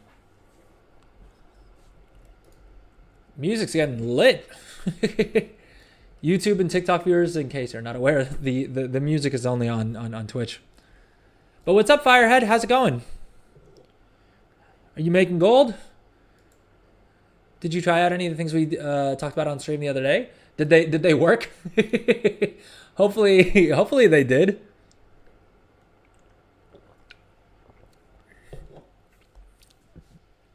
But okay, I'm just gonna post real quick on this dude, and then we'll go into some other blacksmithing builds. Because I think with this week's reset, we should have enough knowledge points, hopefully, to be able to start doing the combat crafting stones as well, or weapon stones. Because I kind of took advantage, let's say, of the fact that Blizzard had messed something up in blacksmithing. And I'll explain what in just a second. But basically one of the knowledge point trees was kind of broken, where I think they basically linked one of the combat like weapon stones to the wrong talent tree. And so the profession tool stone tree, all right, let me, instead of being as vague as I am right now, because I feel like that just sounds kind of sketch. Oh God, dude, I wish there was an easier way to like hide things in Craft Sim. Because it's a godsend of an add-on. Don't get me wrong. I will never say a bad word against Craft Sim, but certainly trying to do things on stream, I think it gets a little bit confusing with how many windows we have up. Dude, while we're posting these items, let me bring this back for our vertical viewers. We're already selling. Oh God. Sketch indeed. No, they fixed it. They fixed it. Here, I'll explain what I was talking about. Oh God, these last few auctions are just not posting. This happens because basically auctionators trying to scan the auction house while I'm trying to post auctions, and so the Blizzard's auction house interface just starts to die. All right, we'll leave that running in the background. Let me just try and tidy up my interface a little bit here. Okay, so these are the three like stone items, right, that you craft this expansion. Now, this is the one that gives you bonus stats for your profession tools, right? And it has a dedicated tree, which is literally called tool enhancement, right? Sounds good, makes sense, right? The thing is, for a while,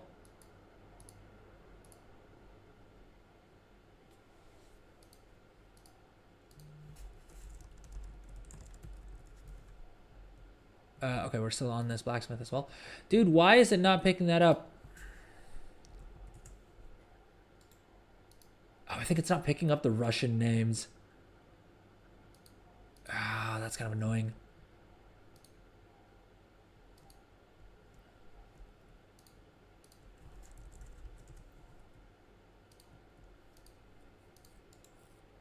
All right, 1 second. I promise I'll get back to what I was talking about when it comes to weapon stones. All right, yeah. So what I was saying before I got distracted by trade chat is that for whatever reason, the tool enhancements tree was giving you points in. It was giving you skill points on one of these. I think it was either the weight stone or the whetstone.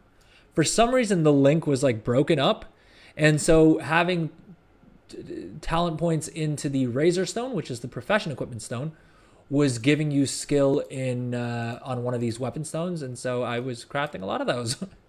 But they finally fixed it, and so now these are correctly linked to weapon stones. But the good news is it's just in time for me to have enough skill to be able to max out the talent tree for weapon stones, and we already have Everburning Forge with multi-craft maxed out in any case. So overall, we're gonna be making a good bit of gold.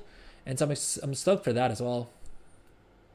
Right, because we have 14 skill points. I think we will get another 5. We're going to be 1 skill point short. But hopefully we have a patron crafting order that'll give us that remaining skill point. And then we have 20 points to dump into weapon stones. Do we have enough artisans acuity? Oh, and we're probably going to have enough artisans acuity to craft our final tool as well, or our final accessory, which means that we can then guarantee rank 3 on these weapon stones, which is gonna be lit as all heck. Because let's look what the margins are like here. Boom. Okay, 18%. Not insane, but not too bad. And the cool thing is that we can use our concentration, or we can use mirror powder on these to bump that up just that teeny little bit higher, right? And we've got the multi-craft tool. We'll throw a resourcefulness enchant here that'll get us to 20%, and we'll get a little bit more resourcefulness from upgrading this item as well. In an ideal world, we'd upgrade this as well for just that little bit more multi-craft, but we don't live in an ideal world, so probably not worth it. But yeah, so let's guesstimate about 120. I think that's a fair assumption here. And yeah, about 20% margin on these stones, and these will sell because Lord knows people like using weapon stones. Let's see what the numbers look like for the whetstones. Oh god, why are these so unprofitable for your blunt weapon? I would have thought these sell better. Minus 40%. When I see numbers like this, I assume that something has gone drastically wrong in the calculations somewhere along the way, or someone is just like rage quit the market and dumped everything super cheap. Firehead, they messed up a lot on launch. There was a eye level 459 trinket that had a level requirement of 10. Yeah, I remember that. You twink a good bit, you'd be surprised how many bugs there are that Blizzard has not fixed since Shadowlands. No, man, I've been playing this game for 20 years. There's no bug in the game that you can tell me that truly does surprise me on any level these days. Yeah. 20 years of playing the World of Warcraft has taught me that like there is no bug that sounds too stupid for it to actually be real. I mean, you could tell me that like for whatever reason, all new characters, all new starter accounts are getting, you know, the auction house mount when they log in for the first time, and I would probably have to check to make sure that you're pulling my leg on, because I don't even put that past Blizzard. What a fun, stupid game we play.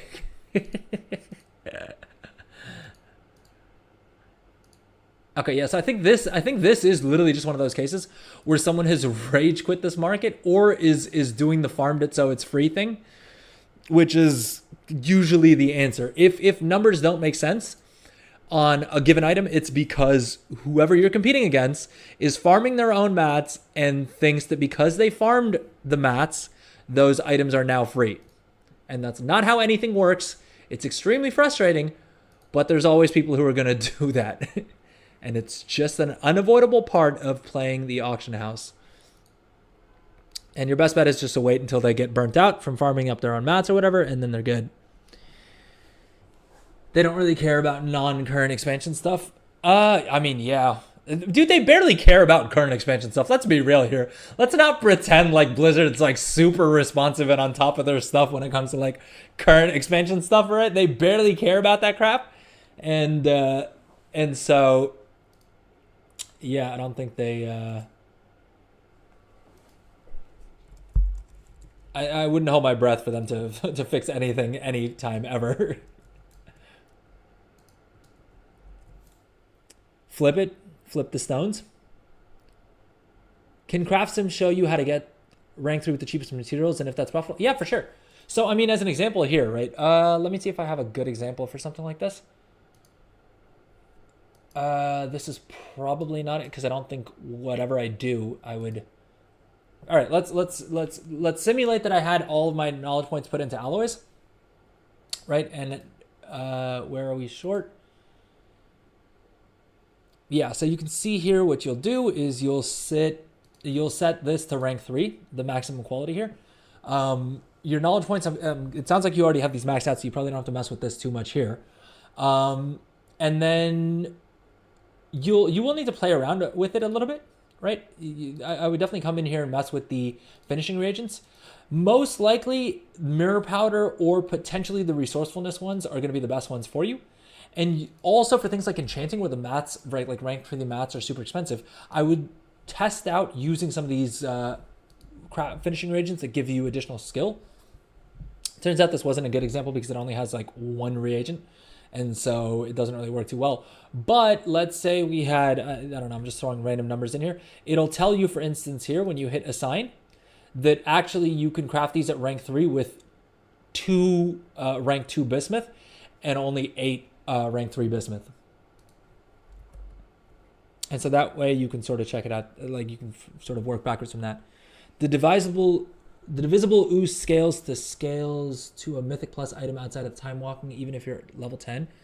Does that surprise you? Wait, which is divisible ooze? Is that a trinket? I mean, dude, it doesn't surprise me.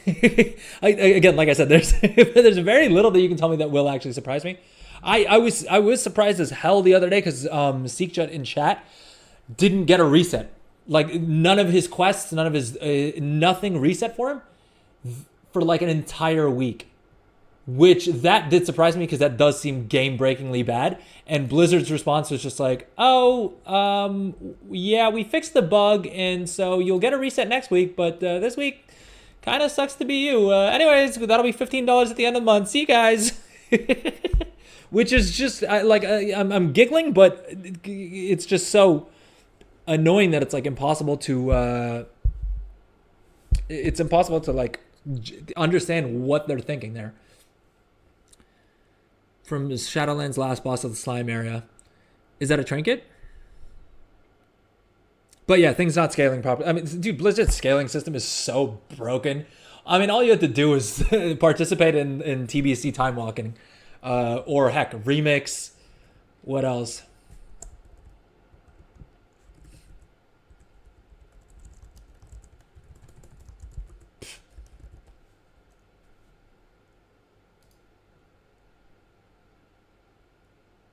Sorry, folks. Just trying to catch up on my chat here. As in the in-game chat. This would not be profitable. All right, let me catch up on Twitch chat. Can you really only make one Everburning Ignition every 2 hours? To begin with, yeah. But if you start putting points into Everburning Ignition, you'll get more cooldowns. Yeah, this dude has blacksmithing, so I'll show you what I mean. But basically, if you come to the main Everburning Ignition tree here, you'll see that you get additional charges as you go in. And then each of these subnodes, your charges reset 25% faster. So yeah, by the end of this, I think it's like every hour or whatever. But you'll quickly get to the point that you don't need. I mean, unless you're really crafting in bulk, which you should do. You should do, right? As always, do as I say, not as I do. You'll reach the point at which. Why do I only have one crafting order on this dude? Where you don't have, where yeah, you'll have way more charges than you need to actually craft anything. All right, someone hasn't sent me their crafting order, and I logged onto this character with the expectation of having 2 different crafting orders.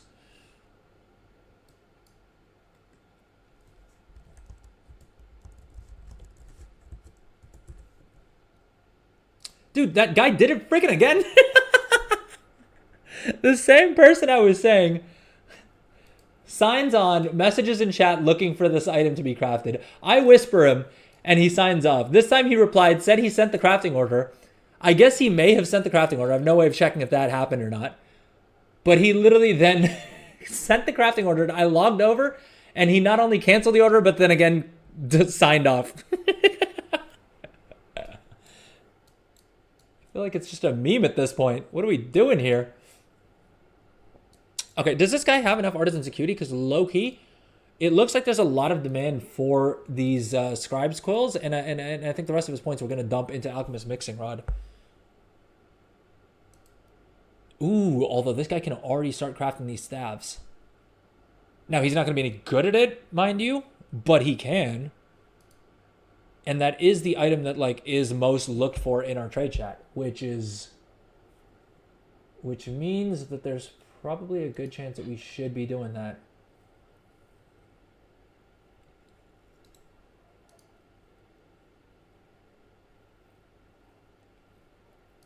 All right. What are we doing here? We need, how much more skill do we need? 572, and we need 585. Are we maxed out on inscription? Not quite.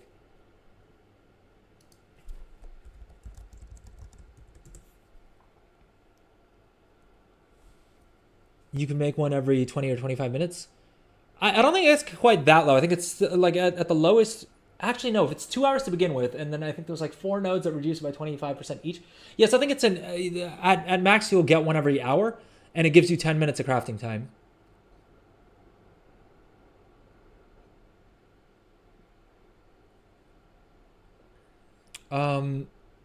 Region optimization is profit expectation based on those mats. Yep. Is it worth putting them into it? Wait, putting what into what? Sorry, I'm catching up on chat and I'm a little lost. When you check the reagents needed for rank 3, does it show if it's profitable on the right window or left? One second. What do you mean? Okay, we claim the order. The right window or the left? You mean between these two?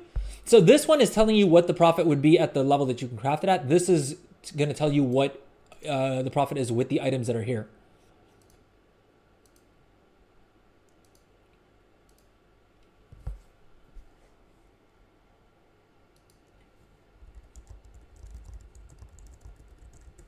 Points into Everburning? Yep. Everburning, whatever you're planning on doing with blacksmithing, you're not going to regret having points in Everburning. At some point, once you've spent all of your points in everything else, you're going to want to put points into Everburning Ignition one way or another. The reason why is because it just gives you a stupid amount of stats, right? Each point in here gives you 3 Ingenuity, 3 Multicraft, and 3 Resourcefulness. Whatever you're crafting, you're going to need that amount of things for.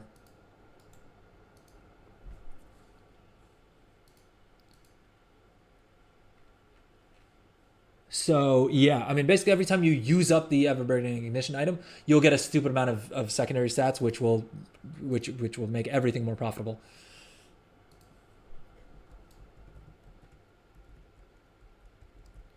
Okay, I need to pick up the Artisan Sickles recipe because of the fact that a bunch of people have messaged me asking for it. Oh, I don't have the pickaxe yet. Ooh, that's not a good sign. Let's do some quick math here. We have 2 plus 11. Do any of my miners in chat here know what the weekly quest is for mining? Is it that? Please tell me it's not that same stupid 2 nullstone quest that we had last week, because that was that I wanted to smack someone.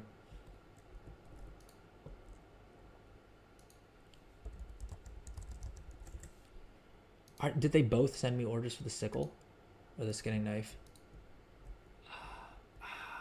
Wait, why do I only have 1 crafting order?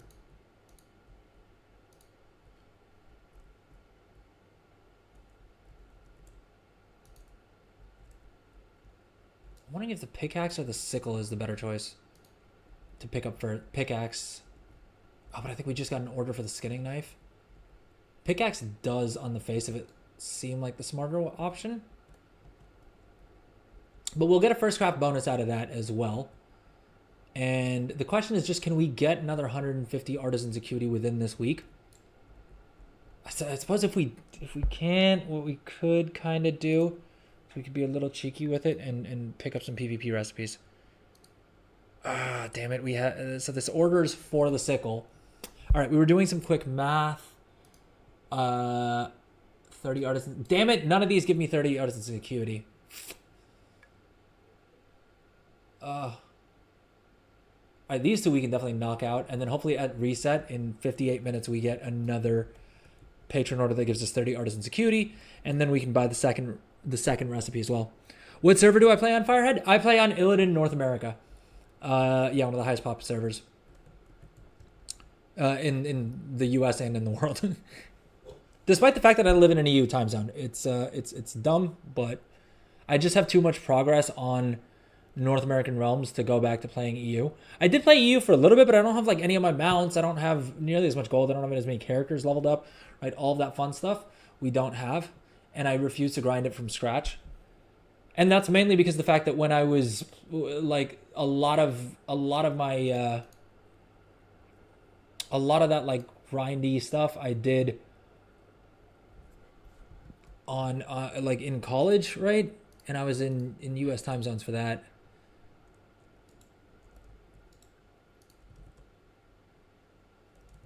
Why is it not syncing between these 2 accounts?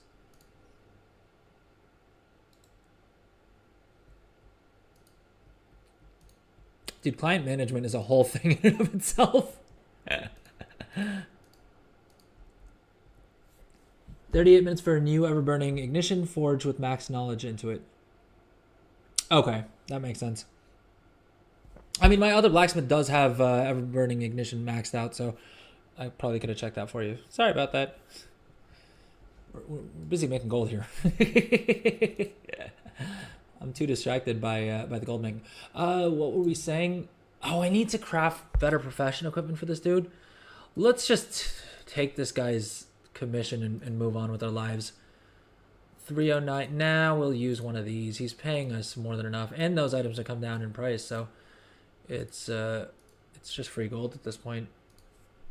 Okay, so that's that done. Of course, we saved the cheapest reagent possible. All right, who did I need to log on to instead? On this account?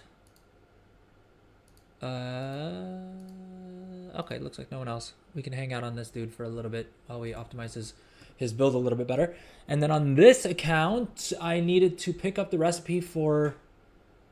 What was the crafting order that we had? Crafting orders, personal, artisan sickle. All right, we said we're going to do the sickle first, and then we'll pick up the pickaxe later, even though the pickaxe has more demand, technically.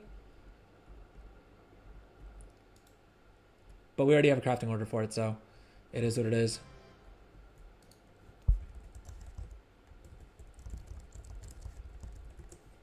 All right. I think we have some crafting orders on some other characters for some other things. I don't know for sure though.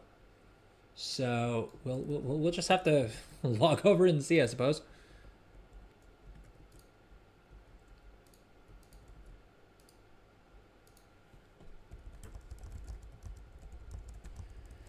Okay, so this dude is crafting a pickaxe for this guy. 10k profit. I will happily take that.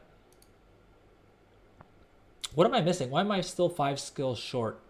Oh, I need to get this thing, and it's going to be a while till I get that. But in the meantime, remember, folks, what you want to do is you want to use a finishing reagent that will... Oh, I don't have the resourcefulness... Need to get more. Need to craft more fortress. These finishing reagents that'll give you 5 bonus skill will more than make up for you not having your blue profession equipment, and so you can still make a bunch of gold with that as well. You don't have any experience in what to look. Firehead, you're saying I don't have any experience in what to look for in server hopping for cheap other than twink gear. So I know that if you want to make a quick penny, if you're lucky, you can find 100k gold worth of gear. Oh, no worries. Your typing's fine. For mobile, yeah, that's how that goes. Honestly, I would say the market that the like cross realm market outside of like professional equipment, where I'm crafting and swapping things around, like yeah, I'm crafting professional equipment and selling it on other realms. That's been a big market for me, cross realm. If you're looking for like sniping things, I would say the one that I've had the most success with, and that's not even because I was intentionally trying to flip them, but because I was buying them for my own characters and then realizing that I could sell it on my home realm for a lot more, is the War Within recipes, right? The price differences on some of those are insane. I have recipes that, like PvP recipes, that cost 7,500 honor if you buy them off the vendor, right? That's a decent amount of honor, right? Those recipes the price floor for those should be somewhere around 20 to 30 grand. The thing is, they also drop from the PvP boxes. And so there's a bunch of people who will get one of those to drop and not realize that they can sell it easily for 20 grand. And so if you check something like, dude, holy crap, bro, we procced resourcefulness on 2 null stones. That's an extra 10 grand in profit on this order. Damn. We just made 25,000 gold off of this. Whew. Okay. Again, the highs are high with the crafting orders, which I did not expect to be the case. Let's see, what do we have in patron orders? Oh, all of these are profitable? How the hell did that come to be? Listen, I'm not... Oh, god damn it, I did do something stupid. I forgot to use ever-burning ignition. Oh, do you think we could have proc... Well, we proc like basically the best thing we could have in terms of resourcefulness on that. Better than 2 null stones in resourcefulness, I think, is getting a bit greedy if we're being completely honest here. The thing is, I need to remember to actually do something with these null stones instead of leaving them in my bags so that they're worth less in a couple days when I remember that I have them. All right, we're running the auctionator scan here. We're gonna do patron orders when we come back.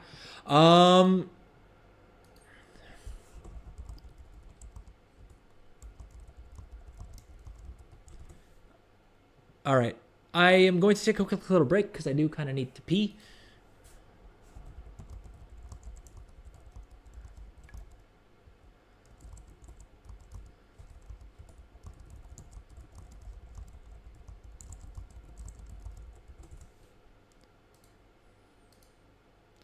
All right, so we're going to take a quick little break, and then we will come back and... all right, I think I will need to cut myself off of the highs that we're getting off of the crafting orders. It's just the numbers, especially on resourcefulness, are absolutely dope. But we'll come back. We'll do our little auctionator guide. There's a couple more builds that I want to do for crafting orders. We'll play around with those a little bit. We won't spend too much time. And then we'll spend a little bit of time on inscription and then on alchemy, like I promised. All right, how does that sound, folks? Let me know in chat if that sounds good. If you guys want me to cover something else, if you want to cover other professions, and or if you guys are enjoying this this like deep dive into crafting orders, or is it kind of boring just watching me sit here, figure out how to make my crafting orders better, and then screaming when I get resourcefulness procs? Anyways, let me know in chat. I will be right back in like a couple minutes. Right? Have fun, hang tight. Oh, also, by the way, if you're enjoying the stream, consider subscribing, liking, commenting, chatting, right? Doing all the things, right? I'm trying to fix my broken... Well, I'm trying to get a new headset because this one's janky as all heck and broken. So if you're watching on Twitch, do consider subscribing. You don't need to pay anything if you don't want to. You can use your Twitch Prime sub, and that's very much appreciated. And if we get a couple of those, then I can get myself a new headset and not have this thing just like this broken mic dangling next to my face. I would really not like to. I would really like to not have to deal with that. But anyways, that's that. Yeah, you also get some cool emotes if you do sub on Twitch. So there's that. You get one of me going like this, which is kind of fun, and I'm working on a couple more with my stupid dumb face. All right, see you guys in a few.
All right, and we are back. Welcome back, everyone.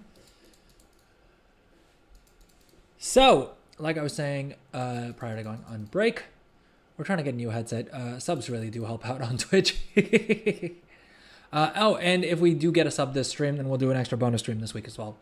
So that is that's what's up. All right, we're going to do a little bit more crafting order stuff, and then I will cut myself off, and we'll do the auctionator walkthrough, as well as explore some of the other builds that we were talking about. First things first, let's catch up on chat real quick. Firehead, that was my attempt at advice. TBH, you probably need experience in twinking this expansion to understand what values are in Twinker. Yeah, okay. Yeah, that's the main issue I have with sniping is I just don't know the markets well enough. But it's definitely a great way to make a bunch of gold. Yeah, you do need to, I feel like you do need to actually be interested in that subsection of the game though, to know if an item is priced correctly or undervalued or overvalued or whatever else. Which, yeah, you're only gonna know that if you're actively like playing that type of game, right? Or spend the time to actually like learn the market. And I don't really do that, so I'm not the right person for that. But yeah, there's definitely a bunch of gold that you can make off of that. I've never been much of a flipper to be honest. It's just never really been super interesting to me. But like I said, solid way to make a bunch of gold, right? And the returns can be absolutely insane if you manage to snipe things at the right prices. Massa Louis. So I want to see if it's profitable to make R3 and add some R2 and R3 mats into the sim. Does the main average profit window show me the profit expected or the reagent optimization window? So the reagent optimization window will tell you what reagents to use. So this is it's telling you the best case scenario. This is the most profit you can make. So for instance, on these missives, the best case scenario is I can lose 2,000 gold on this. With my current knowledge points and my current stats, the best case scenario is 2,000.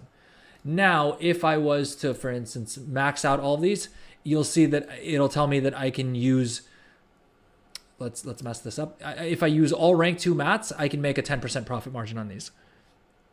So this window here will tell you everything based off of this stuff, like all of your inputs, right? This is like the calculator, whereas this is just sort of this is just giving you the information as to what the thing is. If you hit this assign button, it'll copy whatever's here into this so that you can mess around with it a bit more if you'd like. How is it that sanctified alloy costs less than the sum of its parts? Are you missing something? No, it's very much possible because of the fact that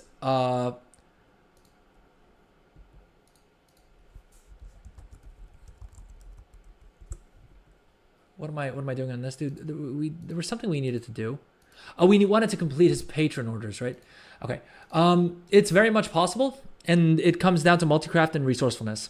So, what I mean by that is that this guy isn't spec'd for multicraft, but there's a good chance that on the core alloys, right here.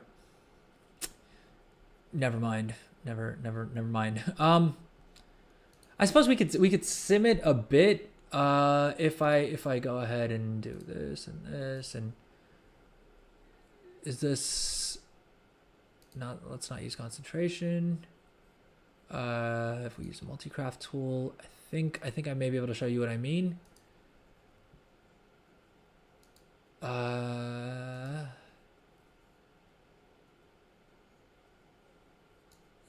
unfortunately I can't, because it's not working for this thing in specific. I'm trying to see if there's any other examples. Yeah, here. Okay, so this is a good example, right?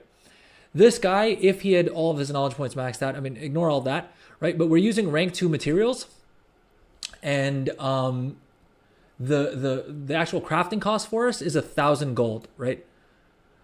We're still able to make a 10% profit margin on this because of the fact that we have an 11.8% chance to craft more of the same item, and also 25.6% of the time we'll get back a bunch of the mats. And so as a result, it's entirely possible that we're spending more to craft one of these items than one of these items is worth on paper. But because of the fact that 12% of the time we'll get more of the item, and also 25% of the time we'll get back some of the materials that we're putting in, it's still profitable. We can sell it profitably at 800 gold because those other numbers sort of make up for that. It's super common to multi-craft. Yeah, multi-craft is the most OP stat by a long shot. You basically just want enough skill to be able to craft the item at the quality that you want to do it. And then after that, if you can get multi-craft, you want as much multi-craft as is humanly possible. You can't get an enchant from multi-craft, but basically from your profession tool and from the talent trees and from one of the accessories, you'll get some multi-craft, and that's more or less it. I wish that there were multi-craft enchants, but unfortunately those don't exist. Resourcefulness is your best bet there. But basically, I covered this on stream, I want to say last Wednesday.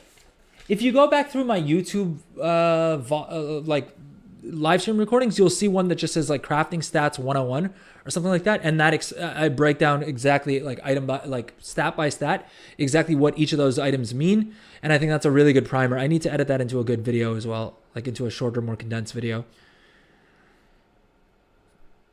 Which of these windows do you need to pay attention to? The left average profit window, correct, because the right window has a top profit option, but that doesn't make sense either, and I just can't wrap my head around it. I'm not a complete tool, but no, you're not a complete tool, dude. Craftsman is very, very complicated. There's a reason why I haven't gotten around to explaining exactly how it works on stream. It's on my to-do list. I am planning on putting together a video about that. We may do that on stream on Friday, actually. Maybe if I set a target for myself, I'll actually get around to doing it. Craftsman is extremely, extremely powerful, but there is a huge learning curve on it just because there's so much information that it's giving you, and there's so many different things that you can do with it that unless you spend a bunch of time like I have on really tinkering around with it and like reading all of the change logs and things like that, it can be tough to figure out what's going on. The statistics window will allow you to sim the amount of crafts needed to make a profit. Yep. For things that you're bulk crafting, the statistics window will help you. I'll be honest with you, I don't really use that at all. Which is not to say that you shouldn't. I just don't, because I mainly just look at these averages and then I craft everything. There's dang near none, outside of concentration crafts, anything I'm crafting at least 20. Because otherwise the numbers just don't work. And sometimes even with 20 crafts, if you don't proc a multi-craft in there, or if you don't proc enough multi-crafts, you may make a loss on it. So yeah, I would say the way War Within crafting works, at least outside of concentration, is that you need to be crafting things in bulk to have those averages work out in your favor. Now you could technically, if you're performing better than, like, let's say you were planning on crafting 20, you craft 10 of them, you were supposed to have 2 multi-craft procs, and instead you get 4 in the first like 5 crafts, you could just stop crafting then and enjoy the additional profits. I will usually keep going just because, yeah. Mass is cash when it comes to the War Within crafting. Yep, for sure. It's just the law of like large numbers, right? No, that's not the law of. That's what happens when I try and sound smart. It's just a numbers game, right? You need to craft enough to be average as possible. But as far as which window you need to pay attention to, I mean, ultimately this is probably the one that you're going to care more about, because this is where you have more control over things. Both are equally important, kind of. So top profit, the reason this checkbox exists is because for some items, even if you could guarantee them at rank 3, even if you could guarantee crafting this item at rank 3, the rank 3s aren't always where the profits are. And the reason for that is because most often for rank 3s, you'll have to use a good amount of rank 3 mats. And so a lot of times it's not profitable simply because of that. And one of the things that I've been saying since the start of the expansion is that too many people are focused on crafting items at rank 3 because that's where they think all the profits are. But a lot of times you can make a lot more gold by just crafting the rank 2s very, very cheaply. And in many cases, you'll also see that the sale rate is actually better on the rank 2s. So if we take a look at this, right, these core alloys, if I was to enter the alloy market, I wouldn't be focused on getting to the rank 3 market, A, because it's going to be very competitive, B, because of the fact that the investment is going to be a lot higher, and C, there's probably going to be less in the way of margins there.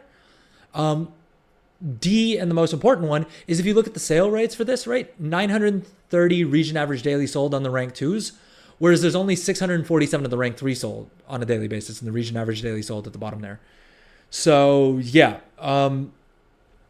that's why that top profit box exists, because it'll tell you then if you're actually able to make more profit with the rank 2s, then you'd rather do that, right?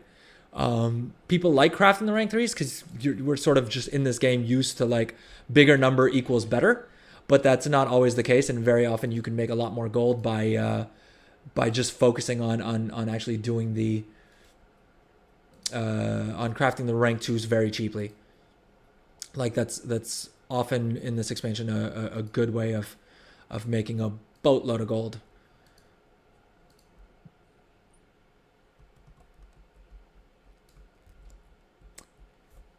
That makes sense now. I finally understand those windows. Been breaking my head on for days on that now. Oh, for sure, man. I'm happy that helps. I've spent so much freaking time understanding the profession system that like that was one of the main reasons that I wanted to start streaming, because I was like, if I just keep this information to myself, I'll make more gold probably. But I'm also gonna feel like it was a complete waste of time because I've spent so much dang time messing around with Craft Sim and understanding these stupid systems that like I was like, I have to share it with someone. And like I've said on stream before, as many times as I've tried to explain it to my wife and why multi-craft is the GOAT stat, she's not she's not as convinced as I am. She doesn't care in the slightest, to put it another way. Did I forget to hit the mailbox? I think I forgot to hit the mailbox.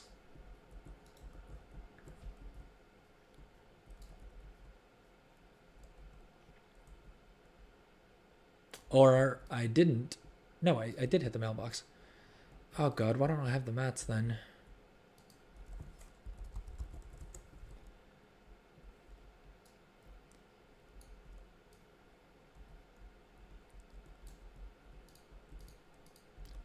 Dude, every time I'm trying to like wind down my crafting order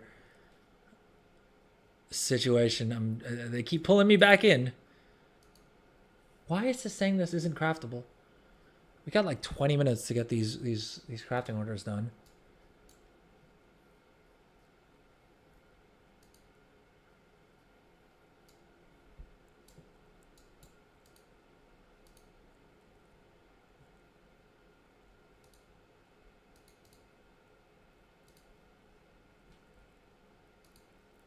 Yo, hold up. How am I turning a profit on this? By crafting...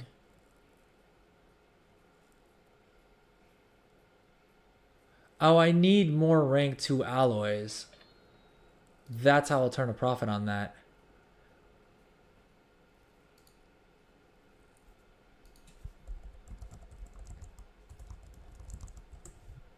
Oh, jeez.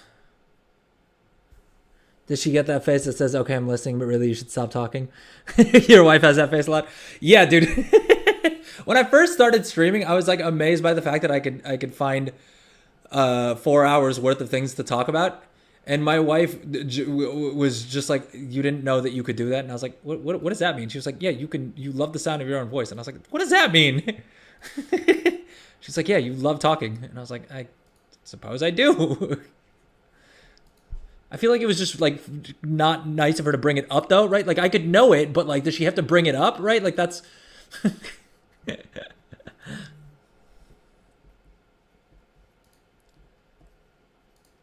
Memories.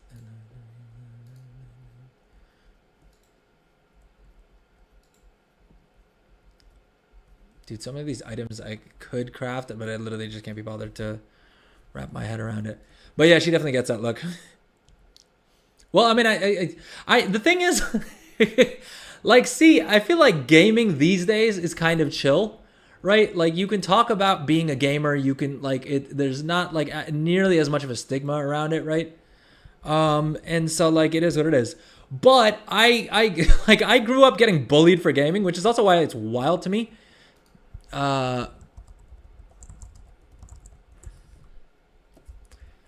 Like I got bullied for being a gamer, and so I have the sense to like I have a healthy amount of shame around gaming, and so I know not to spend too much time talking to my wife about gaming. And I found you lovely people to discuss it with instead, and I think that works out for everyone else. I think that works out for everyone.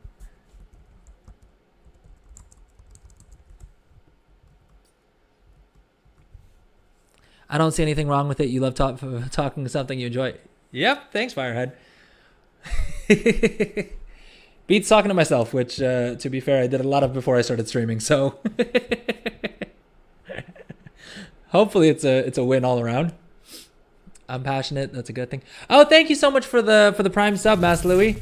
Very, very much appreciate that. That gets me a lot closer to replacing this janky ass headset because the microphone broke on it, and it's really been annoying me.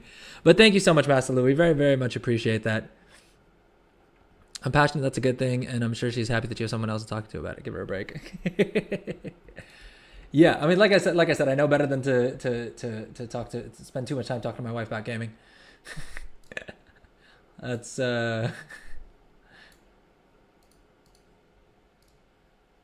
I feel like that level of doing your own thing is important, right? Like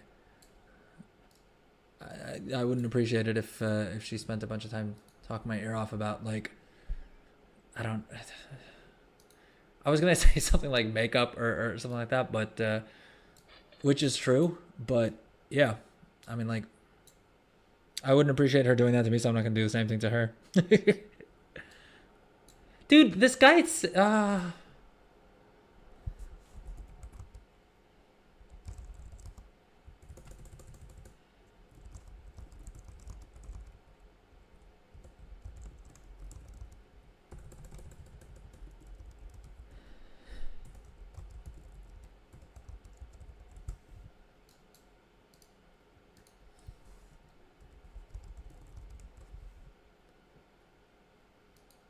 this guy sent me 1,500 as the tip instead of 1.5K, which unfortunately I can't be doing stuff that cheap.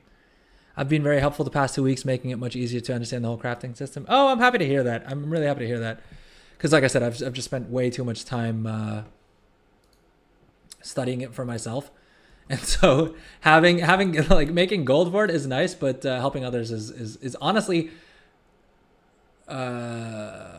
Damn it, I didn't mean to reply to that person. Oh well. If they actually reply to me, I'll let them know that I can't actually do the item that they want. But no, if it's helping other people, that's a much nicer reward to me. Oh, I don't even have this recipe, and even if I did, I couldn't really do it.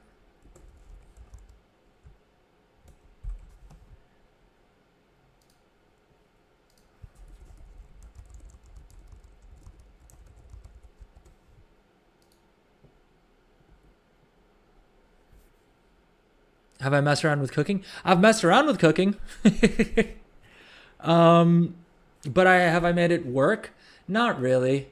That said, I have seen a bunch of people say that the reason that they're keen that people don't find out that cooking is actually good for gold making is because they're making stupid amounts of gold with it right now. Which only, of course, made me want to spend more time cooking.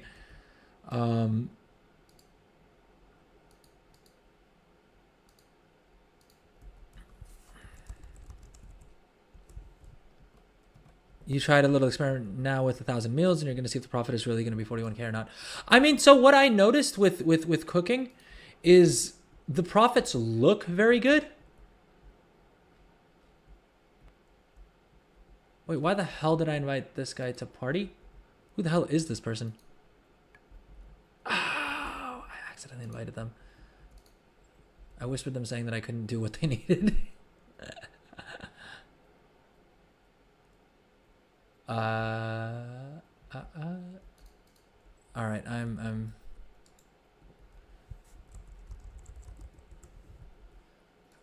that's exactly what I did. I stuck my cook on my second account.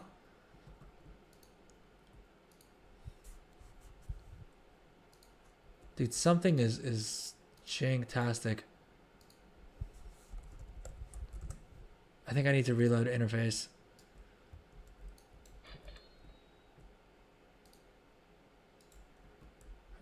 Yeah, so I stuck cooking on my second account thinking that I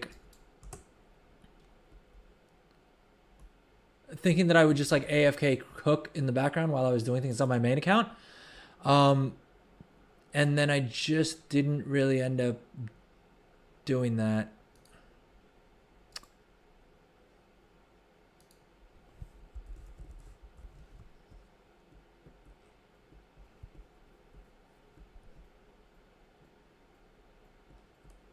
just because of the fact that I couldn't really sort out the profit margins. Oh, sorry. Yeah, I'm sorry. I'm trying to do too many things at once. All right, let me focus on chat.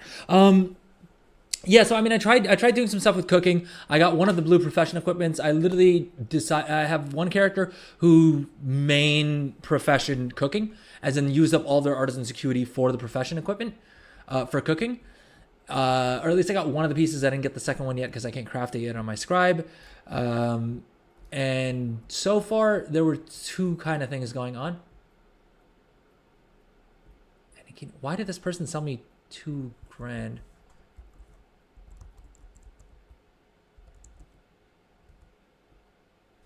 Or $5,000. People are just mailing me free gold at this point. Hey, I'll take it. I don't even know what this is for. Easiest gold I ever made.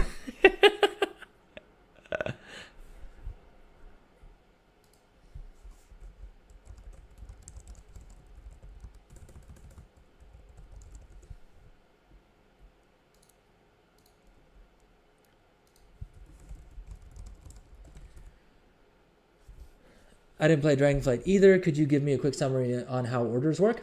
Firehead on YouTube.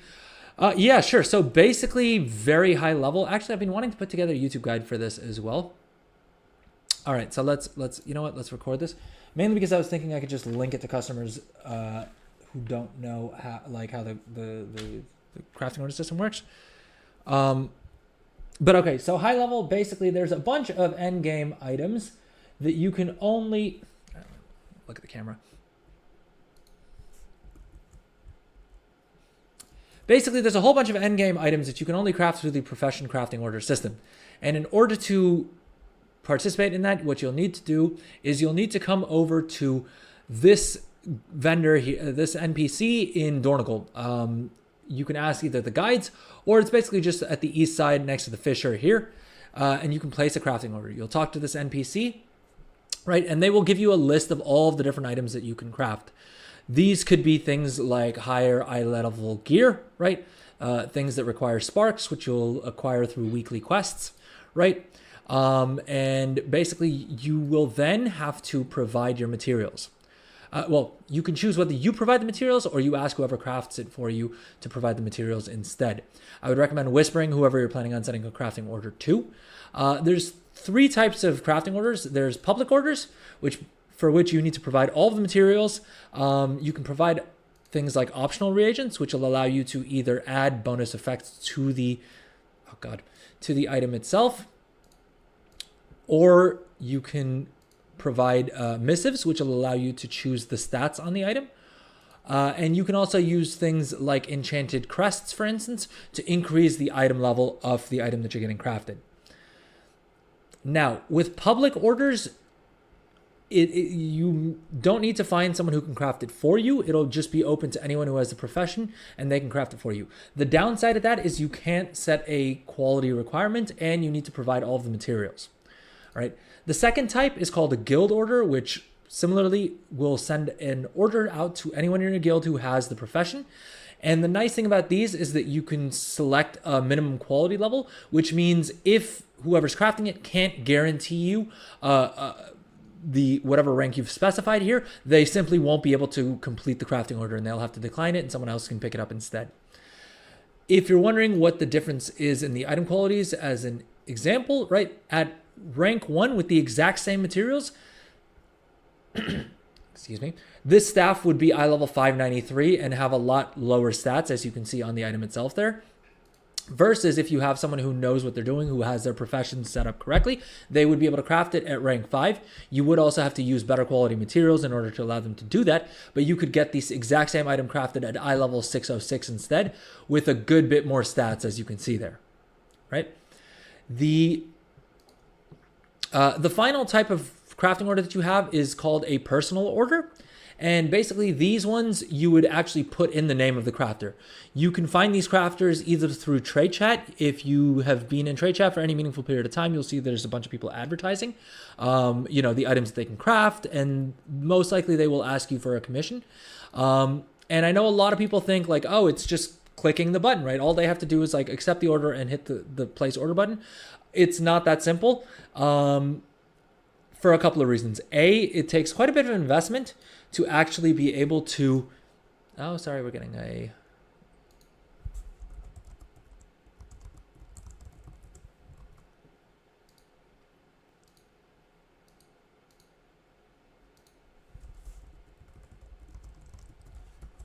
I'm getting distracted by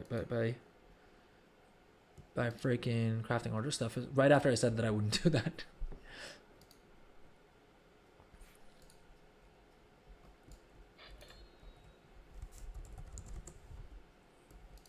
There's just too much gold.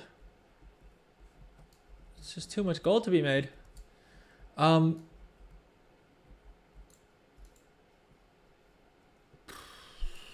see here. This person's following up with me about their crafting order, so I should probably get to it before they get too mad.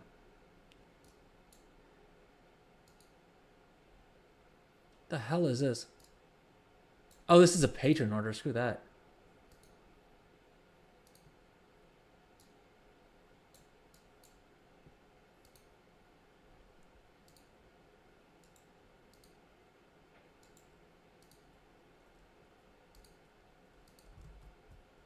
The heck is going on? I've got too many messages, too many different places. All right, sorry, I'm getting distracted.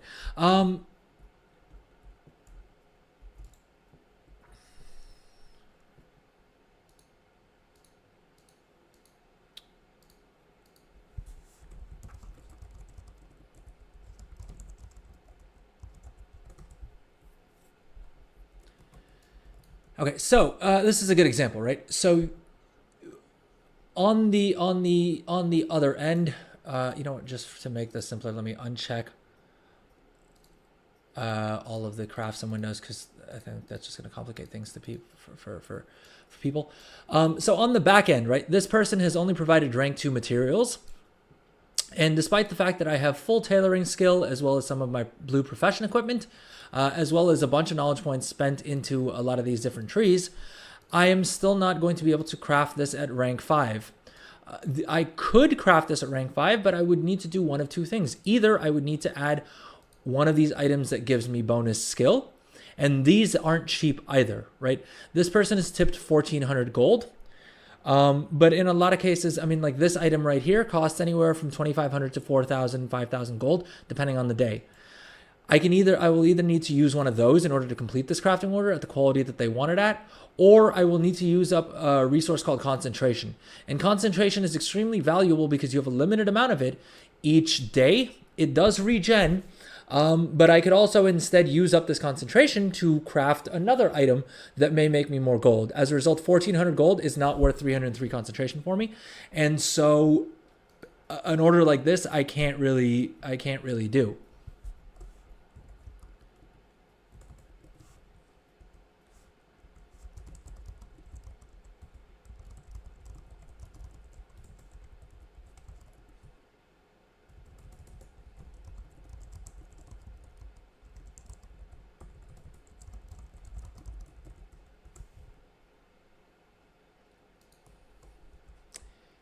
All right, so that's why you'll see fairly decent commission requests. Like when you whisper people, or if you're setting out crafting orders, that would be the reason that sometimes people will ask for commissions for like 10 grand or 15 grand or something like that.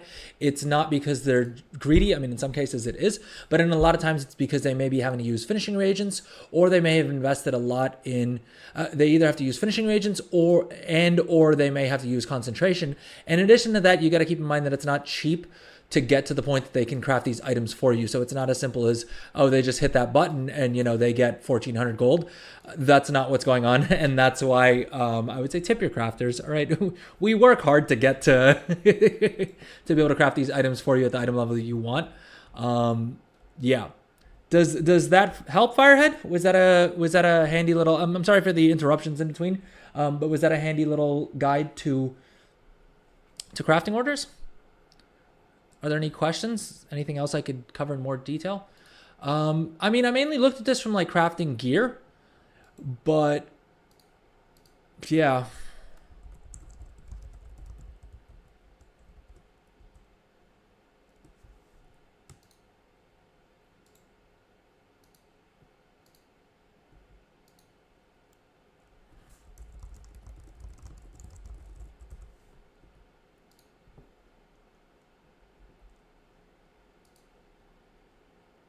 But yeah, so I mean, I mainly covered it from the perspective of like gear, because I think that's the majority of things that people who aren't familiar with the system would want to craft. But I mean, there's all sorts of things, right? You can do this really for anything. You can even use the crafting order system to make yourself a little bit of gold.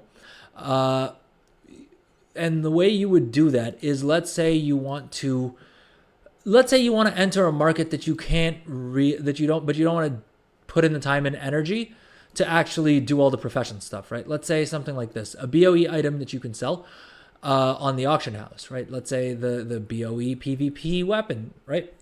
What you can do is you can find a crafter who's willing to do it for a relatively lower commission. This works generally for like less hectic items, simply because of the fact that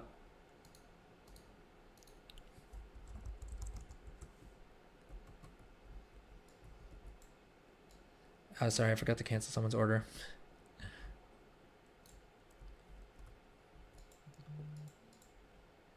So you're asking what you should tip for, let's say, if asked for a BIS item craft and you supplied mats, pretty much what is the accepted amount of gold for craft if he supplied the mats? Well, if the crafter's providing the mats, or if the person who's ordering it provides the mats. I'm guessing you mean if the person placing the order provides the mats, right? So by and large, you will have to use probably rank 3 mats. I don't think there's I can't fairly say that there's an upper limit, right? I have had crafting orders. If I just show you right here, I have had a tip of as much as like 100,000 gold, right? I mean, this was early expansion, and that, as you can see, that's far from the norm, right? When the hell did I do this? I got 19,000 gold for a rune Nullstone Roll Rod day before yesterday. I have no recollection of that. In any case, I would say by and large, for BIS or BIS type items, I mean, you'll see most of my crafting orders here are, is 619 BIS? I think 636, right? Is that the highest eye level you can get things to? I suppose I could look that up real quick. Siphoning Stiletto, if you use the Spark, but that's not what's going to give you the highest eye level. What's going to do that is using 636 is technically BIS, right? For those, you may have to spend a bit more. For near BIS, so what I mean by that is for things like 619 eye level, I would say probably 10 to 15 grand is a pretty decent tip. You may be able to find people who would do it for cheaper. You may have people who ask for more. But generally, I would accept a tip of about 10 to 15,000 for that typically. In a rare case, if I don't need to use concentration, or I don't need to use a finishing reagent, or if I'm trying to like get a first craft bonus or knowledge points or skill points, or there's some other reason that I'm willing to do that, I may accept something lower. But by and large, I would be happy with the 10 or 15,000 gold tip. Now I try and price things pretty fairly, just because I mean, I enjoy crafting, right? So that's what I want to do. But you will have people who charge a lot more. And you maybe get lucky and get people who do it for cheaper. I've also done some weird deals where like the person didn't have enough gold to like pay me a fat commission, and so instead they gave me like potions or like some other item in exchange. So I mean, if you have something that you farmed up or something like that, I mean, message the crafter and they may be willing to take up a deal like that. Because I know I have, right? It like, if you want to give me 15,000 gold worth of potions instead, I am more than willing to do that.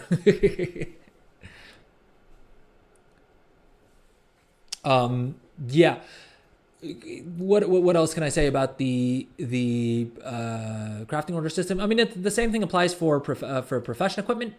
That's going to be the main way you get that. Other things that you will need to get on a weekly basis are treatises. So what that means is there are these items called, well, if we come back to my favorites, the Algari treatises on whatever profession, right?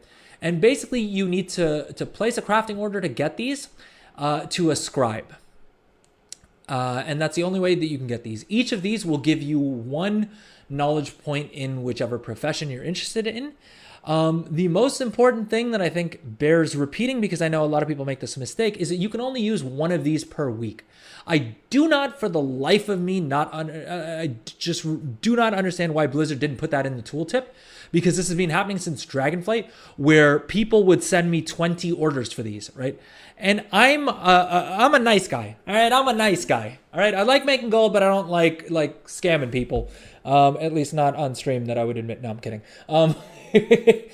But I would always whistle to those people and be like, hey, just want to make sure that you know that you can only use one of these per week. Generally, I've seen it happens a lot with gatherers where they think that they can just, place orders for 20 of these and use them all to unlock as many knowledge points as they want. And they are going to be sorely mistaken. And that usually happens closer to the start of the expansion when these are very expensive to craft. That said, I mean, there are people like me who whenever I place an order for these, I'll always place like 4 or 5 at a time.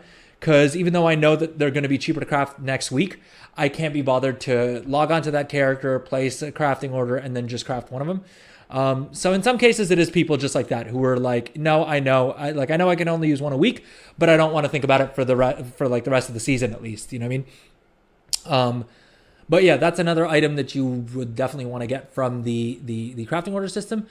Beyond that, I mean, there are also some other interesting things, right? You can get pets, right? You can get BO, bind on pickup. There's some transmog as well from prior expansions. I think tier 3 items you can sort of get crafted through this as well, right? There's I mean, similarly, you can also, from a gold making perspective, you could do something like find an item like what's a good example here? This one, right? This is an item that you can throw on the auction house.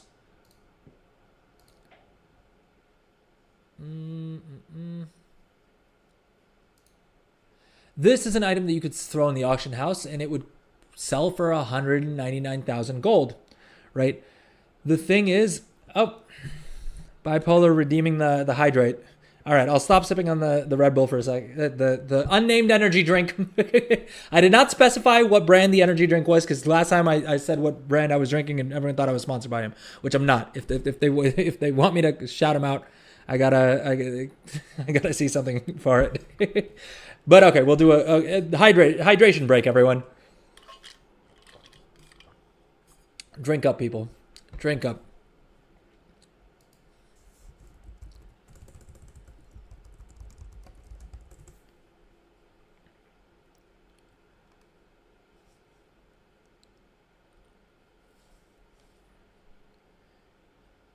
All right. Yeah, so an item like this, for instance, right? You probably don't want to actually figure out how to farm up this recipe, right? Even if you did, let's be honest, you're not going to sell a whole bunch of these. You probably just want to have one crafted, and you're probably willing to pay someone a decent bit of commission, right? What you can do is you can farm up these different materials, or just buy them off the auction house, right? And all of these mats combined cost 56,000 gold. What you could very easily do is place a public order for this, spend, let's say, the 56,000 gold on the mats for this, place a public order, right? And leave a healthy commission, right? Leave a tip of like 1,000 gold, 2,000, 5,000 gold, whatever it is. This is a fairly rare recipe, so I'd say, look, you should be able to sell this for about 200,000 gold. You can probably afford to tip 10,000 gold. I may do this example over again with something that's less valuable. But yeah, basically all you need to do is provide the 56,000 gold worth of mats, which you can pick up off the auction house, place a public order, and hopefully, if you're lucky, someone should be able to craft this for you, at which point you'll get this as a BOE item that you can then post on the auction house on whatever realm you want, right? I would say for something like this, maybe create this crafting order on a high pop server where you're more likely to get your order filled, and sell it on a lower pop server. Right. Do we have another good example? I'm trying to see if there's anything else that's like a cheaper example that we could use this as an example for. Oh, there's a crowd pummeler mount as well, right? This I wouldn't recommend trying to flip.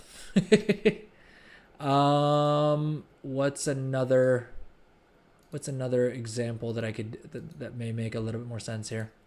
I wouldn't recommend doing it for consumables, because if you're doing this as a public order, you're not going to be able to specify the quality level, which means you're probably going to get a rank 1, and it's very unlikely that you will break even on that, let alone make a profit on it.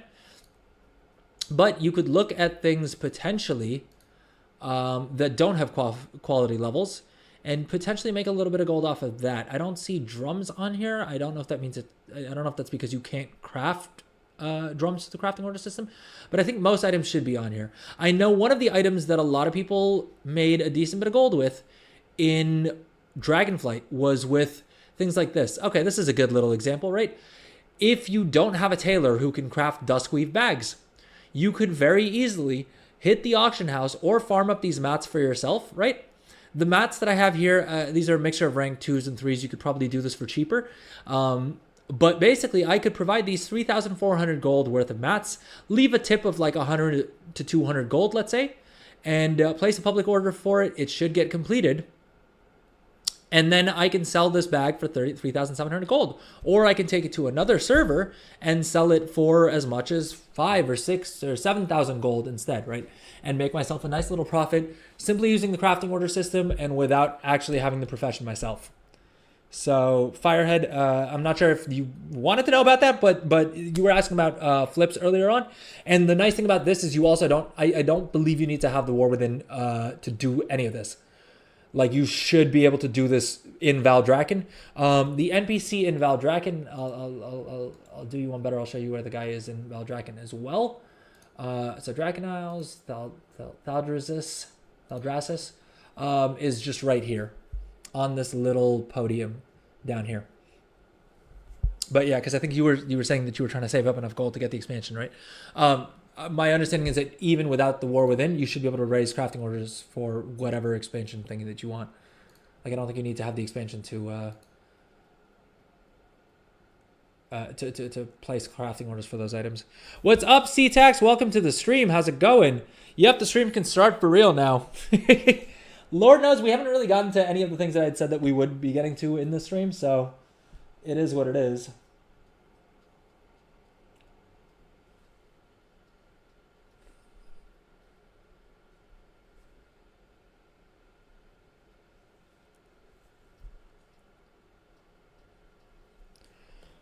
Firehead, you're saying do those transmog items sell though?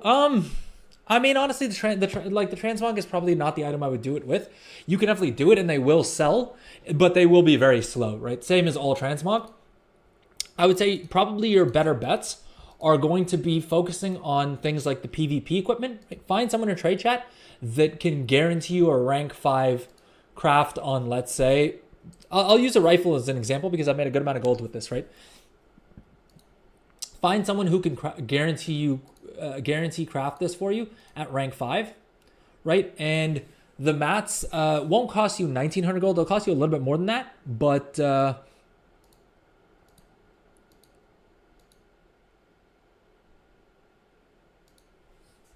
sorry, getting distracted by trade chat.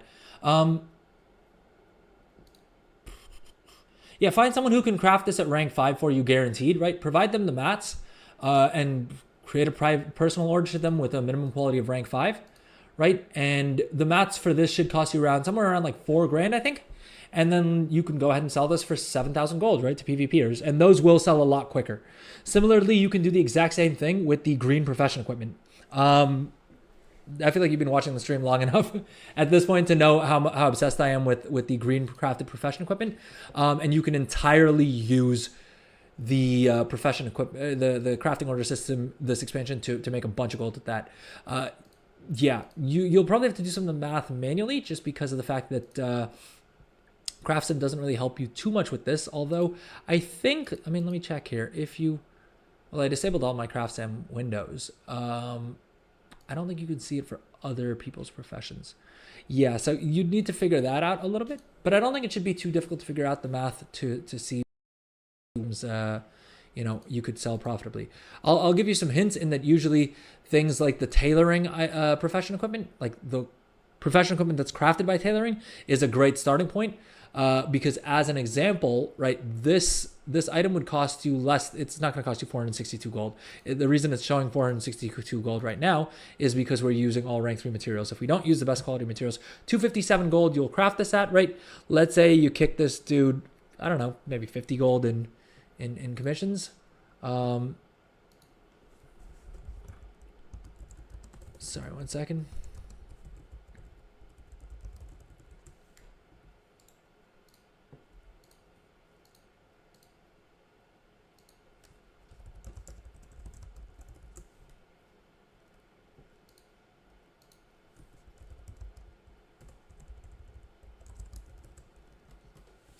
crafted or dropped from mobs. So you mean transmog in general? Yeah, people buy transmog does sell. The thing is with transmog is that it's very slow. And a big part of the transmog game, I've made a lot of my gold from transmog as well over the years. The issue with transmog is that you basically just need to post up a stupid amount of items. I'm talking about like 1,000 to 2,000 items. You'll have at any given point anywhere from like 5 to 10 million gold maybe worth of transmog posted on the auction house. And then if you're lucky, you'll sell maybe 20 to 100,000 gold a day in transmog. Which is why I tend to not do too much transmog at the start of an expansion, just because there's so much gold to be made with the most recent expansion stuff. But if I didn't have access to the most recent expansion, I would probably do transmog, although I think you're probably going to have better results by just using the crafting order system to craft stuff from the latest expansion and doing it that way. Or like we were talking about on stream the other day, finding other things that you can boost people through. You said that you know a lot about twinking. So maybe you could sell like leveling. I'm not sure if that's something that if there's a way that you can use a twink to do that, maybe by locking experience and like selling dungeon runs or something like that. Those may be more fun and interesting ways of doing it, is my only thought. Or, farming twink gear. But I think transmog is probably similar to twinking gear, right? I don't know the twinking gear market super well, so I probably shouldn't be commenting on it super confidently. But I feel like they're fairly similar markets in that a lot of the times, it's a little bit of a niche market. Maybe transmog is a little bit rare because you need to find someone who wants the exact item that you're selling, right? But it sells. And I mean, for easy money, if you want to blow up your auction house value for transmog, like I was saying you should do, if you come to your capital city, I know it for Horde. I don't know for Alliance, but there will be a vendor somewhere that you can probably look up. But for the Horde, if you come to this building right here in the Valley of Strength, inside this building right here, for whatever reason, Blizzard decided to have a bunch of BOE items on the vendor, and they'll cost you anywhere from like 200 to I think like maybe 500, at most 1,000 gold. You can buy a bunch of BOE bracers, and I think there's like boots or something else that you can buy that are part of tier sets from Cataclysm that you can then list on the auction house. And so you'll buy those for like 500, 600 gold each, and you can easily sell them on most servers for like 5 to as much as like 20, 30,000 gold. So that's something that I always do anytime I'm trying to like blow up my auction house value. Which for transmog, like I said, the main thing that matters, I feel like, is having a huge auction, having a huge amount of items on the auction house, having a very high auction house value, because you'll sell, say, 5% or 10% of that. Just look at 141 greens, you'll see random items are just 100k. Yeah. It's the same thing with transmog, right? Super low level items, just if they have a unique enough appearance, or if they're, someone's looking for that specific piece for whatever reason, they will be willing to spend a stupid amount of gold on it. You'll see transmog items going for all sorts of ridiculous things. It's just you'll probably have to list it for a couple of times, and in some cases for very rare, very high value items, it literally may take months to sell items, and that's just the nature of the beast, unfortunately. C-Tax, no, we haven't talked about alchemy yet. Is that what you were looking forward to? All right, we covered the crafting order system. I feel like we've done enough crafting order build stuff, right? What did we say we wanted to do on this guy? Oh, we wanted to farm up enough artisan's acuity to pick up the pickaxe recipe, because he has all the other profession equipment except for that. I think we have one last engineering crafting order that we need to get to. So we'll do that real quick, and then I promise we'll get to alchemy. I don't know if we're going to do alchemy from scratch, or we could. It wouldn't take that long. Do you want to C-Tex? Do you want to see us do setting up alchemy from scratch, or do you want to just, or should I just hop onto one of my alchemists and actually talk about builds and look at how we make gold with it that way? Because I'm down to do either. I need to do both of them, to be fair. I haven't figured out alchemy builds that I'm happy with on either of my alchemists. And at the same time, I also want to set up more alchemists. Do both. All right. That works. Oh, you know what? How are we doing on timing? All right, we ideally should be wrapping up the stream in another, let's say 40 minutes to an hour. And I'm worried that if we do it from scratch, it may take a little bit more time than that, simply because of the fact that we'll spend about 20 to 30 minutes just flying around picking up knowledge point treasures and like potentially having to farm cash. So I don't want to push it one more stream. But I think I think we may have to do that on Friday's stream, unfortunately. So I think instead we'll just try and, I mean, there's no better way to put it than unfuck my current alchemist's builds. Can we live with that? And then on Friday's stream, we'll you know, maybe we'll start off the stream by doing that just so that it doesn't end up falling by the wayside again.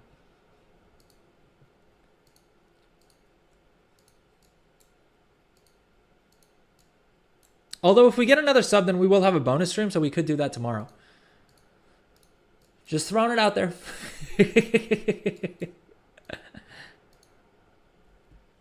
Let's see here.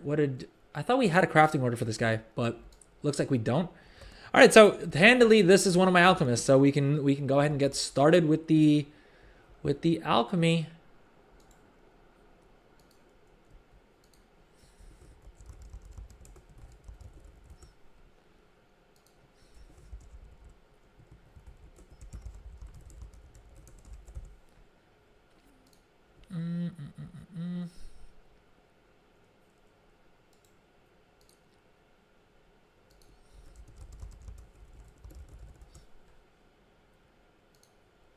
Firehead, you're saying you've made 300k gold in the past few days through sniping twink gear and farming it. This prob's the most successful gold farm I've done outside of current expansion.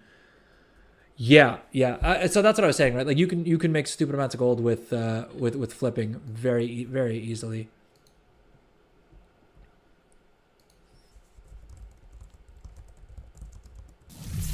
Hey, thanks for the tier 1 sub, Bipolar. Very much appreciate that. Thank you. Okay, there we go. Yeah, extra stream. All right, fine. So we'll do an extra stream tomorrow. And tomorrow we'll do the alchemy from scratch. Today we'll wrap up stream a little bit here, But first, I do want to spend some time on alchemy because I did promise everyone. I don't want to clickbait people. Thank you again, Bipolar. We are so much closer to getting me a new headset. Oh, and look at that, Bipolar! You actually managed to beat the stream boss. Good stuff. All right, so we have a new stream boss to beat, Bipolar Taco. Heck yeah. Be honest with me, chat. Does anyone care about the stream boss? Because I thought it would be super fun. But I don't know if anyone actually cares. I don't know why we came back to the engineering table. We've got this is your first sub. Oh, thank you so much. I'm honored that I made the cut. You don't know how the stream boss works?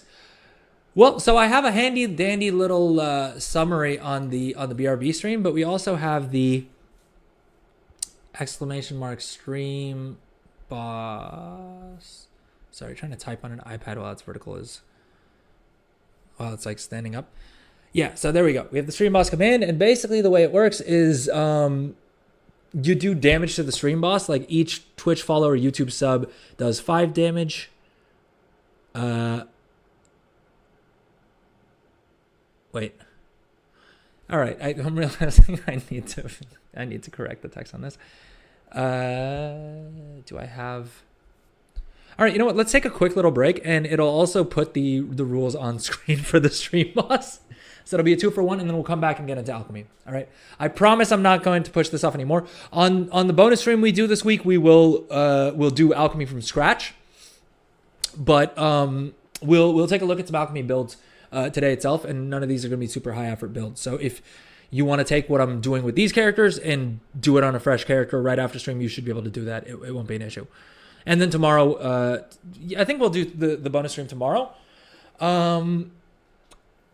I do need to check my calendar to see if I have anything on deck for tomorrow that I can't get out of. But otherwise, we'll do the bonus stream tomorrow, and we'll start off the stream it's going straight into alchemy. CTEX doesn't talk to the Streamlabs bot anymore. Fair enough. If anyone has a right to be pissed off with the Streamlabs boss, it is with the Streamlabs bot. It's definitely CTEX.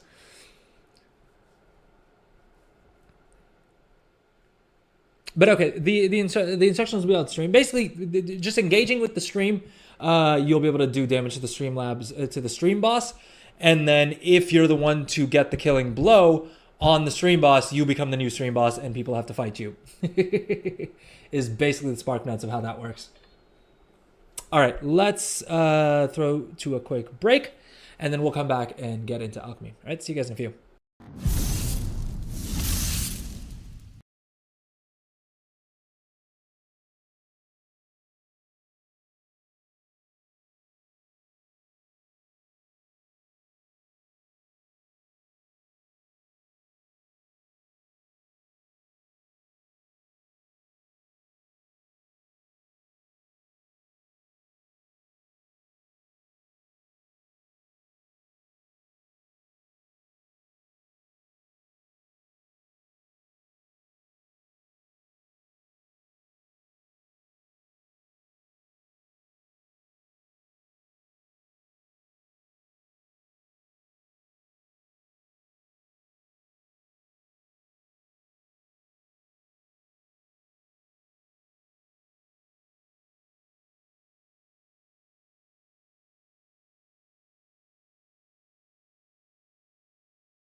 All right, and we are back. Welcome back, gang. Apologies, I don't know why the timer just never wants to work. But hopefully that gave you guys enough time to read up about the stream boss. Are we clear now? Oh, by the way, CE tax. I forgot to mention. There's a bunch of there's a couple more emotes. There's a couple new emotes as well that you guys have access to as subs. So if you want to check those out as well. And I think I also added some more. I think I added, yeah, a couple more like channel point rewards. So probably worth checking those out as well. Is that one? 1 second. Wait, because I can't see it on the app and I can't see it on my other chat. Does that emote show properly for you guys? In like on where are we?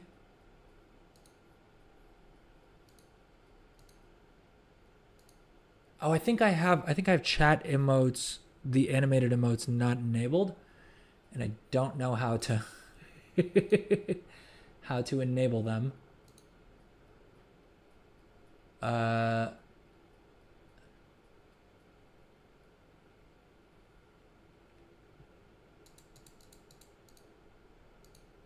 Oh no, you gotta go. We were just about to start alchemy as well.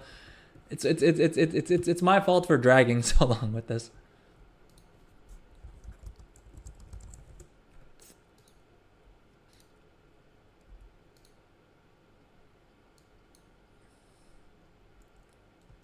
But okay, yeah, check out the VOD later. And I'll try and add timestamps to the YouTube VOD today. Just because I've actually started taking notes of like what time we talk about what at. So yeah, so you can check it out there.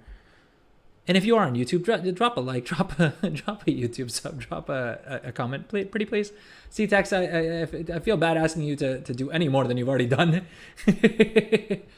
But yeah, I need all the love I can get.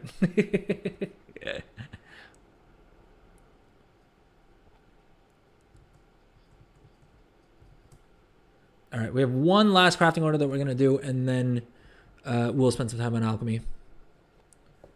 But yeah, I mean the bulk of the alchemy stuff we'll probably also do on tomorrow's bonus stream. Firehead found a cloak for 1k gold on a server, sold it on Bleeding Hollow for 50k. It makes it so good because a lot of people don't know the real value of the items. Yeah, dude, that's so much of this game. You can make so much gold if you just know what items are supposed to be priced for. Oh, damn it. Did this person cancel the crafting order right as we logged over for it? I suppose I can't really be mad at them just because of the fact that I did take a long while to actually log over. So it is kind of more on me than them, but it's still annoying that we logged over just to do it and they cancel the order.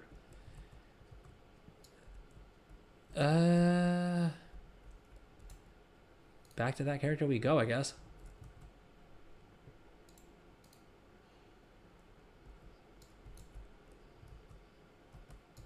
Do I have alchemy on my second account on any of these characters? I think it's just 2 characters on my main account that have alchemy, so I can't have them both logged in, and we can't really like mess around with builds on both of them at the same time.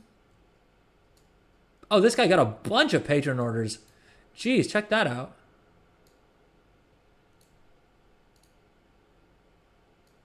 I want to do a tailor that specializes in bags as well.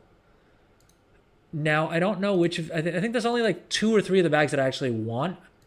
And I believe that's the leatherworking one. This one. Because 90 resourcefulness is lit. Right? We want this.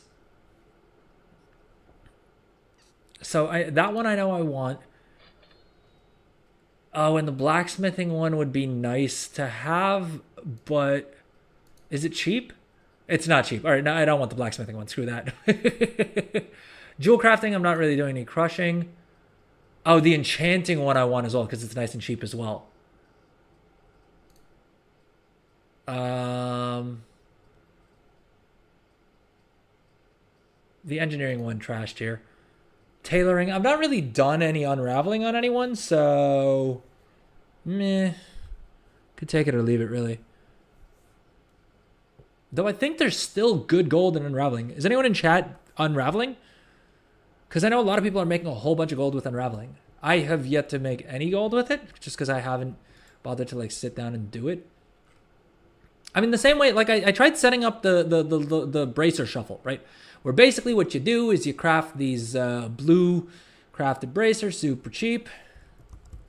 And then you disenchant them on a tune that is spec'd heavily into disenchanting. But I set everything up, and then I just haven't sat down and done it because I find it boring. I find the bulk of those shuffles a little bit too boring for my own taste. And with disenchanting in specific, my main issue is that I have to sit there like spamming a key to disenchant, which I don't like doing, and so I don't end up doing it. But there's still really good gold in there, and I could actually make even more gold off of it because of the fact that I am buying stupid amounts of enchanting materials, right? It's been a while it's been a couple days since I last checked, but I know we were looking at it the other day, and it was in the like millions that I had spent on storm dust. I thought this dude had a bunch of crafting orders. Are people just not? Why are people telling me that they are sending me orders when they're not? Am I just making them wait too long? That may be what's going on. We need an automated disenchant. I mean, look, I'd be down for it, but I don't know how many people are going to agree with me. Simply because of the fact that do I want to use should probably be using. Dude, it's wild. It's wild that I can provide a missive for this person, because I could look up what class they are. I could really screw this person over because I can see that they're a demon hunter, and I could figure out what the worst stats are for them and throw a missive on there and just really screw them over. I'm not going to do it because, again, I'm a nice guy and I don't like... I try not to do mean things on stream. Honestly, if he had tipped more, I would have probably crafted this at rank 4 for him. But he's tipped me 400 gold, and I'm mainly doing it for the skill points. So I'm not going to feel too bad about that. Yeah. Not much else to say there, really.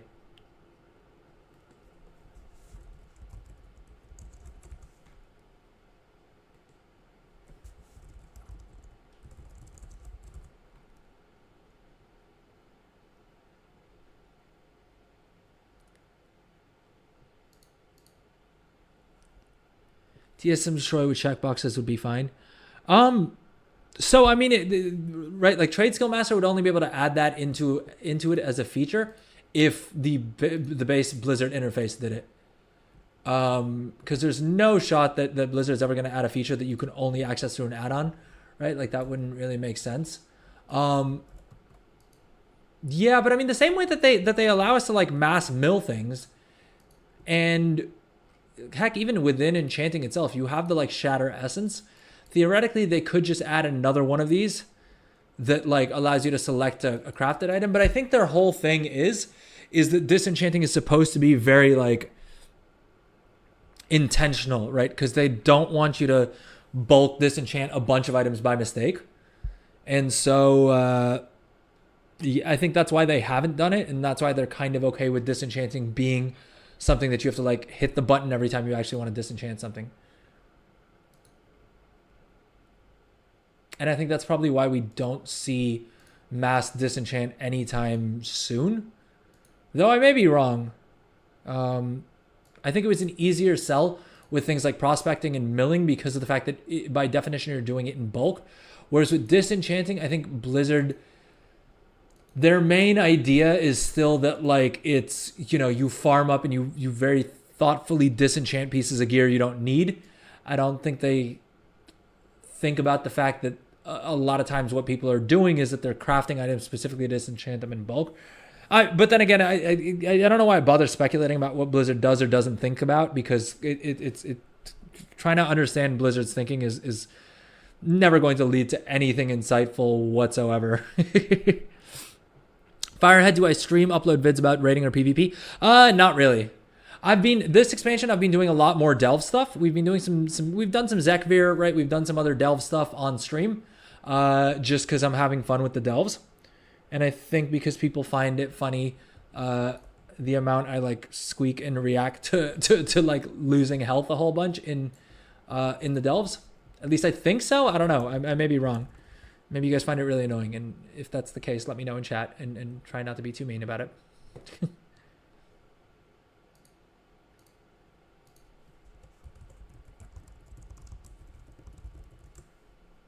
But no, yeah, most of my content is gold making. We do some alt army stuff. I do some mount farming stuff. And I may do some delve stuff here and there, but by and large, you won't see too much in the way of PvP or like raiding stuff. I mean, you'll see me craft raid items. I don't know if that meets the threshold. You'll see me craft PvP gear. Does that does that scratch that itch at all? All right, we're finally hopping onto the alchemist. I promise that we will not do any more crafting orders until we sort out the alchemy, unless we get some engineering crafting orders, or I guess this guy's not going to get inscription crafting orders. Oh, that was the other thing that I was thinking that we would do on the stream today, because this guy's just about at the point that he can start crafting rank 3 missives. And when I was looking at it last night, there was a good amount of gold there. Oh, I forgot I unchecked all of literally every single freaking craft sim window, simply because of the fact that I was trying to make the interface cleaner for like a YouTube video. All right, so let's just re-enable most of these again. Oh.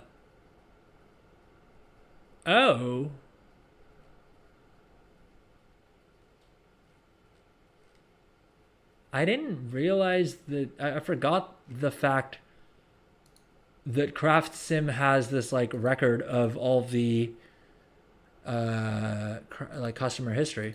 That's kind of cool. I don't know if it's any use to me, but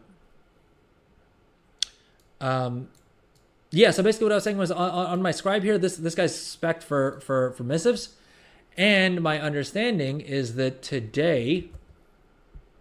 And I think I'd figured out exactly how I'd do it as well. Yeah, we were going to craft one of these with concentration. Yeah, so I figured out all of this at literally 5 a.m. And then I was super terrified that my wife was going to realize that I wasn't in bed and start roasting me. And so I abandoned mission. I can't do that item. All right. But yeah, so basically, hold up. Wait a minute now. 241%, 250%, boom. Like that. Like that. Why is it saying...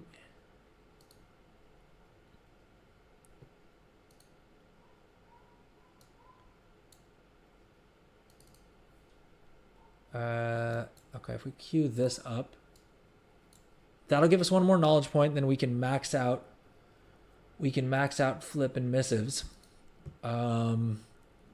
And so the thinking is that we're going to get our profession equipment, right? Our blue profession equipment here, crafted on our main. We're not going to use concentration. We're going to have 30 points in here. And with that, ooh, look at that, boys. Look at that. Dude. Oh, and we use a mirror powder. We are now crafting rank 3 missives at a 26% profit margin. Yo, that's kind of lit. I'm stoked about this. And that's not even including the additional multi-craft that we'll get and the resourcefulness, right? We'll get, let's say, oh, I have the crappy rank 3 profession tool. Let's see how much, if we were to do a recraft.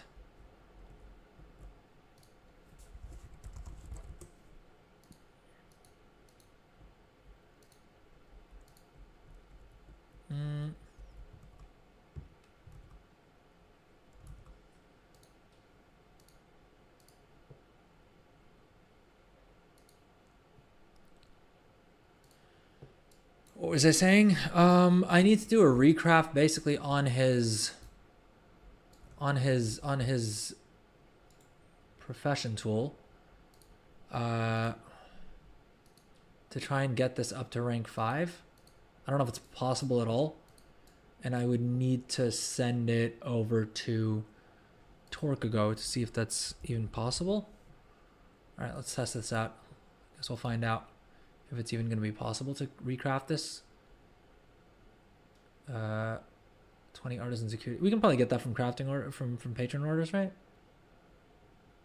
Am I doing anything dumb? No, we can just cancel the order if he's not able to craft it.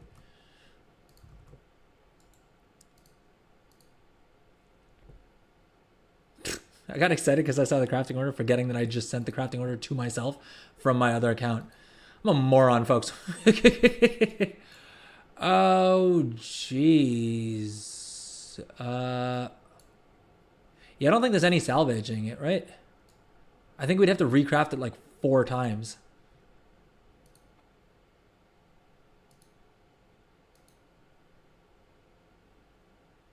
Dude. The best case scenario is that we recrafted at rank 3. Is that correct? That doesn't sound correct. That does not sound correct. I don't know why it's telling us to use a multi-craft here, because you can't proc multi-craft on a profession equipment, but... Firehead, do you still have to master in a weps or wep like or armor like classic? No, it's way more complicated than that. in vanilla, you had to pick weapons or armor, right? And that was it. And you learned different recipes and things like that. In Dragonflight / The War Within with the new profession system, not only do you need to specialize in either weapons or armor, I mean, eventually you'll be able to craft both, but to begin with, you'll need to pick one or the other, and then you'll also need to pick a specific type of armor or weapon. So for weapons, you'd pick like blunt weapons or like bladed weapons. And then you'd specifically go into like axes or swords, one-handers or two-handers, whatever it is. And you'd have to max out that, specialize into that, and then you can max out and branch out into the others. And similarly for armor, there's like different categories you can specialize into. Basically, you specialize into each individual slot. So you can be someone who just crafts headpieces or just crafts leg pieces or whatever. And then you'd have to work towards the other ones. Which I honestly much prefer the fact that the system works that way. Simply because of the fact that it means that more players are able to engage with the different systems, right? Because now, instead of the entire market being taken over by one of us, right? Instead, there's at least at the start of the expansion, there's enough variation that like, you know what I mean? On each server, at the very least, you'll have like 5 different characters that are able to make good gold blacksmithing, because you'll have someone on the server who's good at crafting helms, someone on the server who's good at crafting legs, someone on the server who's good at crafting whatever. You know what I mean? I mean, Blizzard shot themselves in the foot, as they always did, because they left a couple of different ways that you could kind of exploit, and well, they left one major exploit that I know of. There's probably more, let's be honest. And they left some other degen stuff like the Artisan's Acuity Shuffle, which if you don't know what that is, no point learning it. It's also pointless to do at this stage. I mean, it's not pointless, but it's just, I've never been a fan of it. But they left a bunch of ways that you could do some really degen stuff, some really janky stuff, to give yourself a bit of an advantage. So you may have been able to specialize into multiple things before other people had even specialized into one of them. And that's just poor design on Blizzard's part. All right, and I'm trying to just keep talking and hoping that you guys won't notice that after saying that I wouldn't hop characters to do another crafting order, we got another crafting order for 15,000 gold, and I can't say no to gold, so I decided to log over real quick. Yeah, so that's what we did. All right, let's actually hop back over to my alchemist, sort out the build for at least one of them, and then we'll take it from there.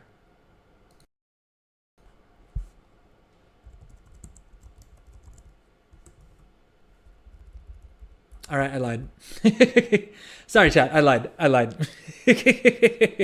We got one more crafting order and the person's like messaging me, all right? It would be super rude. Can you imagine how upset you would be if you sent me a crafting order and I didn't do it for you right away? Come on, folks. Have some sympathy for this poor player who's waiting on their profession equipment, right? I do promise we will do the alchemy right after this, though.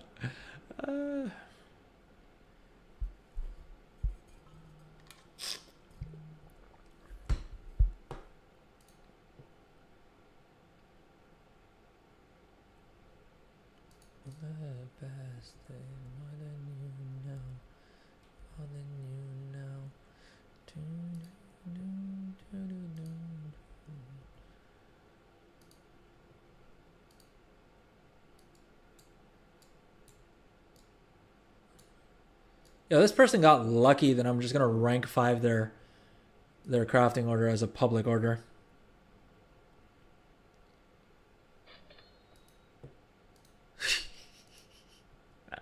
Every time I'm like, all right, this is gonna be the last crafting order, someone else sends me another one. Did I agree to do this for this guy at 5 grand? Alexandria. Guessing that may be a she then.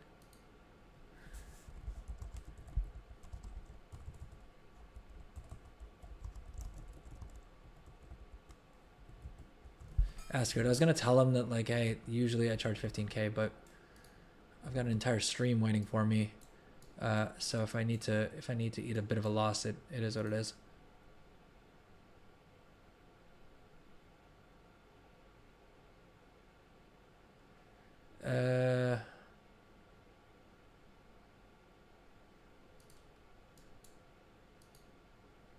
Just way more than you know, way more than you know. All right, 5K commission. It is what it is. We'll make our peace with it. It's fine. We'll survive another day.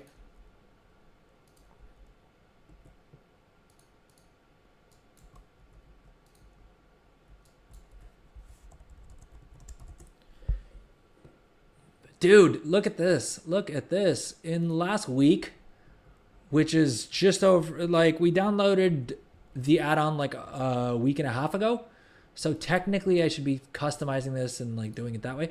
But in the last week alone, we've made 367,000 gold with crafting orders.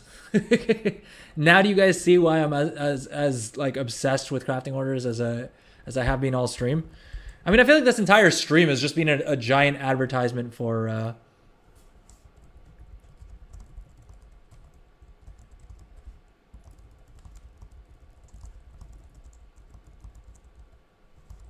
I guess I make up one last time. Touch nobody. Put your hands all up on me. Feeling sorry. Okay.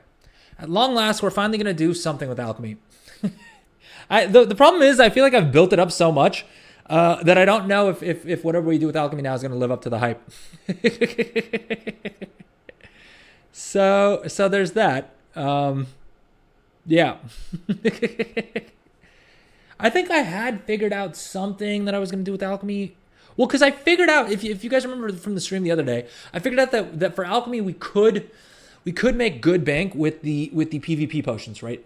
And I laid out the whole build. I explained exactly what we would do, how we would do it, right? All of that fun stuff. I did all that on stream. And then I ended stream, didn't actually end up doing it. And then the next time I checked, it wasn't profitable anymore. And so that was really dumb of me. Yeah, I don't think there's much more to say than that. It was just dumb of me. But so since then, I haven't really been able to make anything else work. I mean, this is what my alchemy build is looking like right now, right? I max out flasks. Why? Not entirely certain. I mean, I think my original plan was that I would just use that for Flask of Alchemical Chaos. And my thinking was that we would craft these at rank 2 and sort of make a little bit of gold that way. Right? That was the thinking. We've not been able to make that actually work yet. I think there is a world in which I can make it work. I just don't know how. because we are a while away from it. Now the file of true sites, these were profitable at one point, where we would use rank 1 mats and we could craft the rank 1 potions or the rank 1 files super cheap. And that worked really well because the fact that this item is one of the few cases in which the rank 1 sell for a good amount of gold as well, because the bulk of the benefit that you get from using this file, you get with the rank 1, which is that you can see the camouflage mining and herbalism nodes, right? Using the rank 2 gives you more perception, but for 90% of cases, you're probably, if you can save a little bit of gold, right? If you want to be a little cheap, you'll get the bulk of the benefit the rank 1s as well. And so that's why we were making gold with these. The problem is that's kind of gone out the window because the price on these have dropped too far. And I would assume that that's because people have min-maxed their alchemy, right? They probably have, what do you call it? Like another 150, I think, multi-craft you can probably get on here. And then they probably have more multi-craft from here. They probably have, I think it's a 35 that you get the max multi-craft from each of these trees. So they probably have their 35 here. They have their 35 here. And they have their 35 here. And then they're probably also farming their own herbs. Are there any other excuses I can give for how people are making this profitable? Yeah, they're farming their own herbs. They're botting. They're hacking the Blizzard servers and giving themselves more gold. All right, so that's how you make gold with alchemy, folks. No, I'm kidding. Yeah, so the File of Tree site doesn't seem like it has much in the way of ways for us to like make profit with it, right? Am I being dumb? Am I missing anything? Yeah, I think rank 35 you're gonna need for the multi-craft, rank 40 in this one, and everything else. You got the file spillover, right? You got the better profession equipment, and you got the okay, see, yeah, there we go. That's how you make 21% on this. Yeah. So, if you had a bunch of knowledge points, which, again, I don't think you can have this many knowledge points unless you've literally been on top of all of your patron orders and you shuffled, right? You shuffled, you're on top of your patron orders. I think you would still need to have probably let's roll this back and see if there's a way that we can make this work. At this point, I kind of almost feel like 40 points into here, and then what else do we have? What the hell is this? All right, that's Firehead. I guess that's more to your interest. It looks like this is a flipping type item, right? The heroic hero gear. What class do I main? I main a monk. Yeah, I main a monk, man. Anytime I try and play anything else, it doesn't end up going super well. I'll mess around with my mage every now and then, just because that's the only other character I have at level 80. I enjoy playing my Death Knight a little bit, and Paladin's kind of fun too. I like my Warlock. Warlock Hunters also just got a special place in my heart just because I played those since vanilla.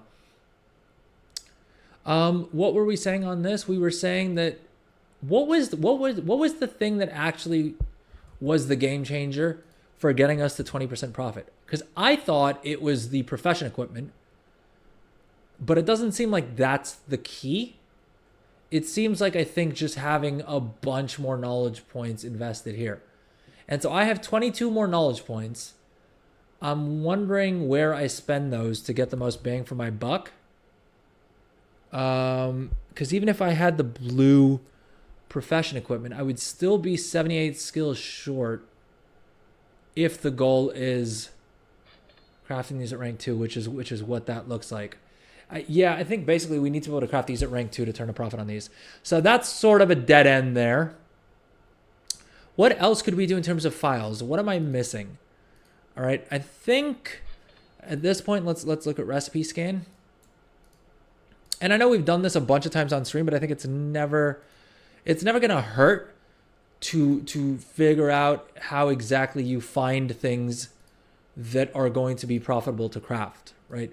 Because I think whatever profession you're looking at, this is sort of what you kind of need to do to figure out how to where you go from here, like where you go with any profession, right?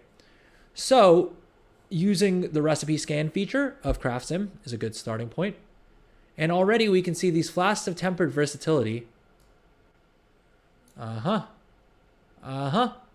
We just figured out a little build, boys. Here we go. So these, if the prices hold on the flask of tempered versatility, which I think they kind of should, right? We can craft these at rank 1 using rank 1 materials. All right, this guy doesn't have a bunch of points. Well, I mean, I suppose this guy does have more points than you would if you just started from scratch. But my point is the points that actually count, not that many.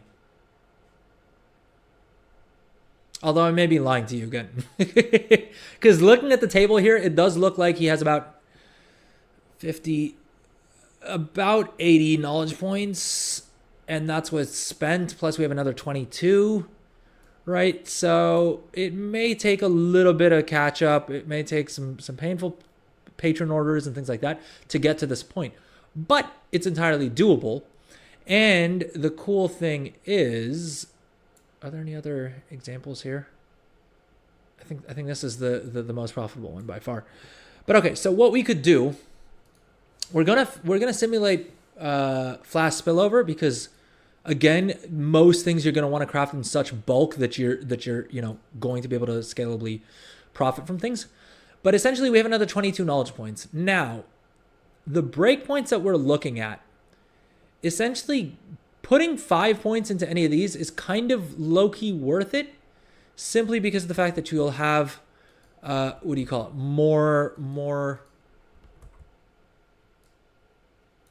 get more secondary stats. Now, keep in mind, this guy's making 16% profit with the green profession equipment, not even with the blue profession equipment. And I don't plan on grabbing alchemy blue profession equipment anytime soon, because this guy's focused on inscription. Alchemy is just sort of like a bonus profession here, right? For the purposes of this tune. When we do our bonus stream tomorrow, where we do when we do alchemy from scratch, is when we will look at actually maining and like putting all of our artisan's acuity towards alchemy. But for this guy, it kind of helps the case that he doesn't have the blue profession equipment, because it means that it's cheaper to get to this point, right?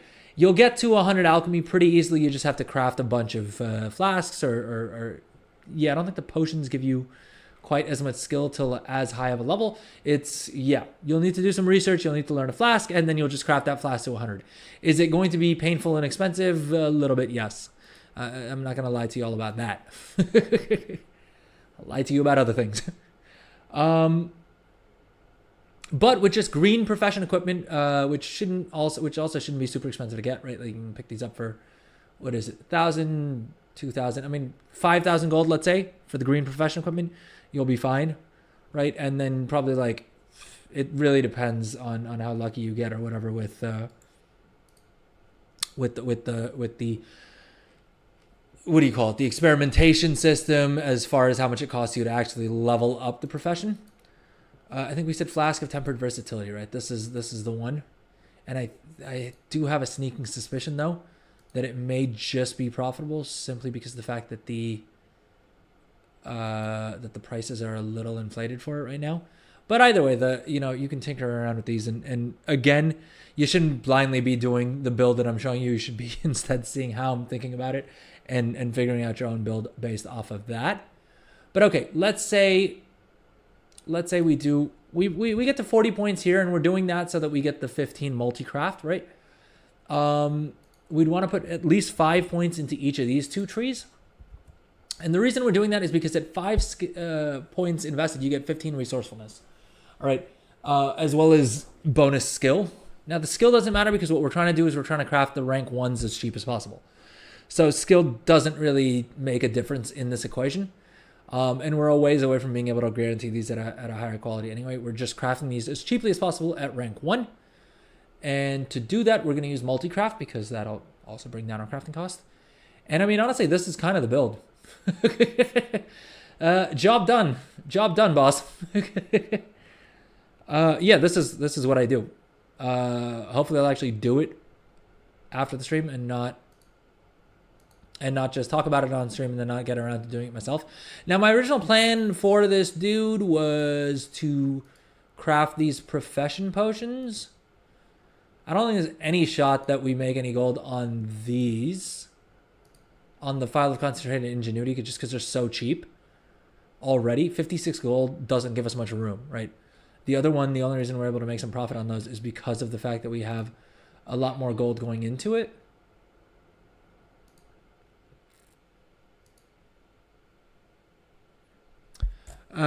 Sorry, Firehead, let me catch up here. Random tip, if you want to check your AH for easy flip when it comes to twink gear, look at eye level 141 and eye level 82 gear. And if there are sockets on them, it will go for a good bit of gold.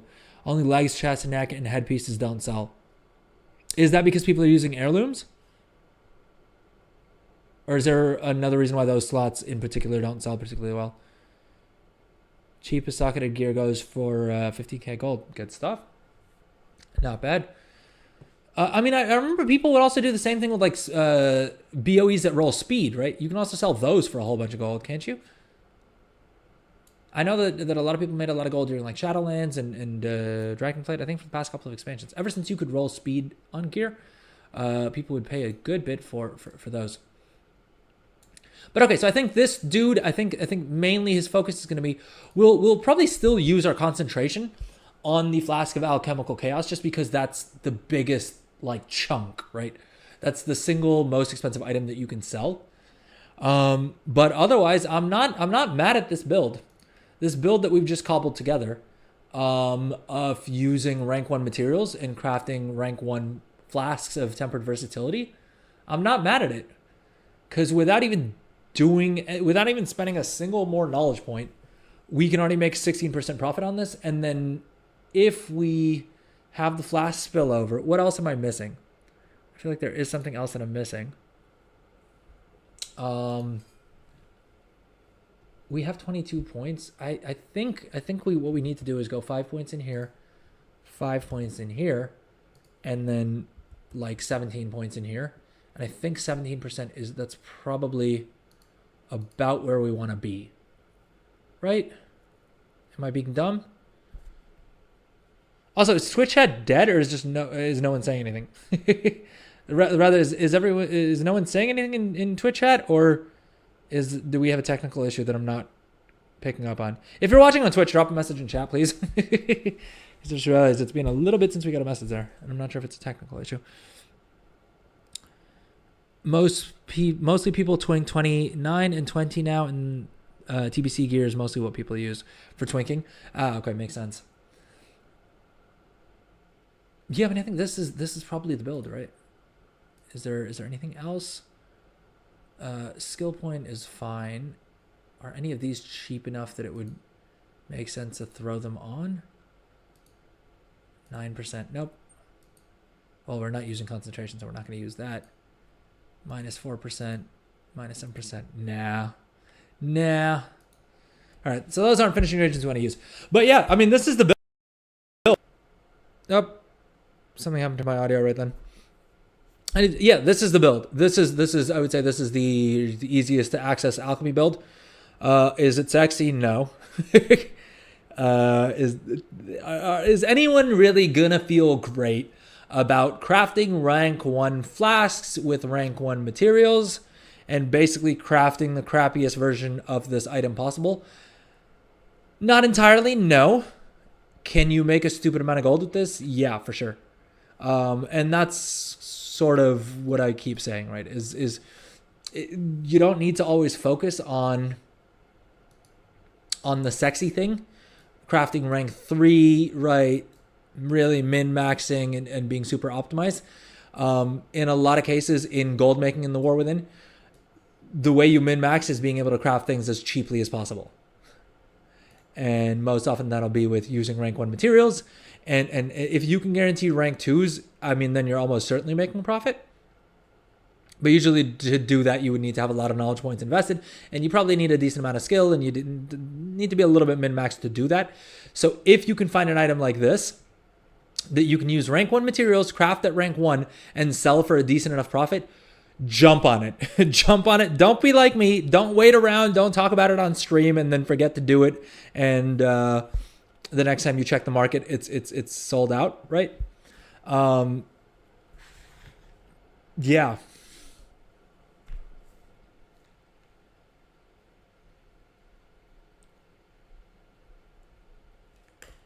But yes, I mean, that's one little build that you can do. I will hop onto another one of my alchemists real quick just to see if I can salvage their build as well.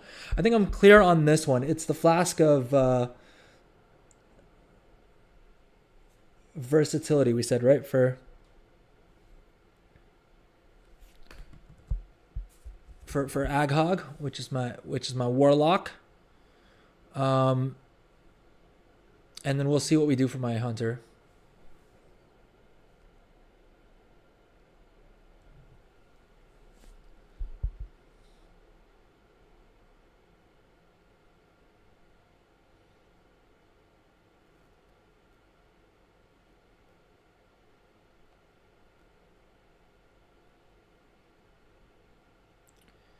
Okay, let's see if we're logged in yet. We are. All right, we'll do this real quick because then I need to log over and do some more crafting orders.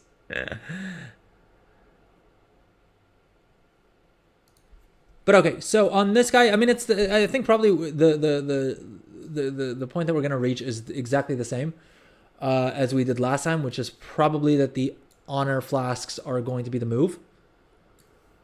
But let's double check it all the same, right? Can he do anything with the flask of alchemical mastery? If we use all rank 2 materials, we're just shy of being able to guarantee it at rank 2. If we use all rank 2 materials, we can now craft it at rank 2, but it's still not profitable.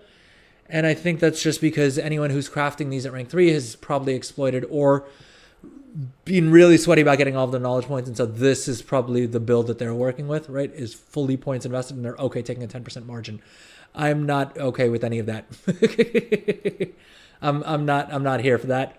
So I'm not going to do that. But the Vicious Flask of Honor, we probably need to be min-maxed here as well. And it looks like even if we had full skill points here, we'd need a lot more in order to do this with it. And even then it's not profitable.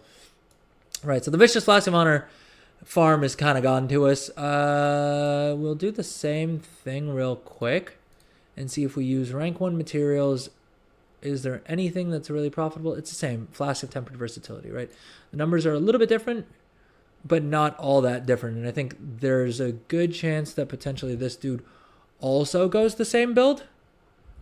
Because he can get better margins on most of these items, so despite having less skill. Yeah, and his engineering, this dude's balling when it comes to Artisan's Acuity. He's got 2 engineering tools, all right? That's how hard this guy balls. So the rest of the Artisan's Acuity we have, I think we can basically just pump into Alchemy, which means we can get the multi-craft tool, right? We can have fun with it. But unfortunately, I think, yeah, this guy's also going to end up with the exact same build as we just came up with for the other alchemist. Let's see if we optimize for max quality. Is there anything here that jumps out to us? I guess he could do these. The Vicious Flask of Classical Spirits.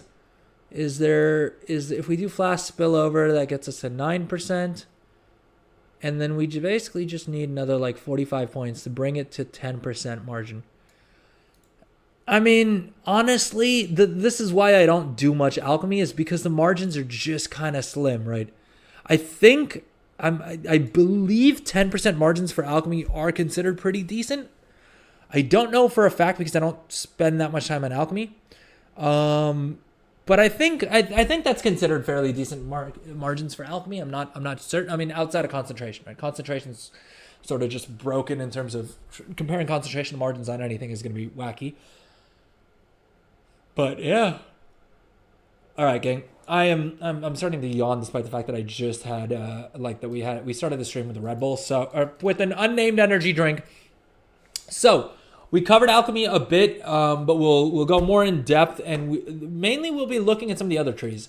I'm still afraid of the thaumaturgy tree. I'm not gonna lie to y'all, but if you guys want me to, then I can look into that. Let me know in the comments or chat, and I'll cover that. But I think most likely the builds that we're gonna go for tomorrow are gonna be potions, and I have another little build that I want to try out on this item right here. The bubbling mycobloom culture, right? And I think we may try and do a little bit of a build with this, and see if we can't figure out a way to make some gold with this.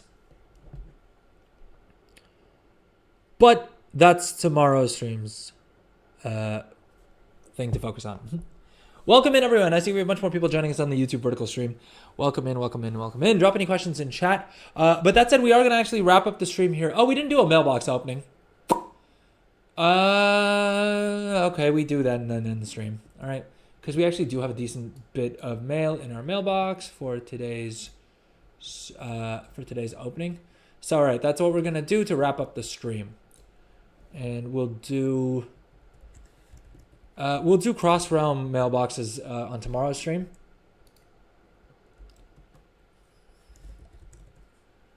But for now, we'll do the profession equipment, because I talk so much about the profession equipment that I want you guys to see that, like, day in, day out, I'm selling a boatload of it, because that is still my number one go-to recommendation for anyone looking to make gold, is craft the green profession equipment. Right, it's cheap, it's easy to get into, it scales really well because you can very easily now sell it cross realm and make a boatload of gold with it. The margins are great, right? They're super simple to set up. It's also handy for whatever other profession builds you want to do later on, because you can then craft your own profession equipment for your own alts, which is also a great little gold maker. But okay.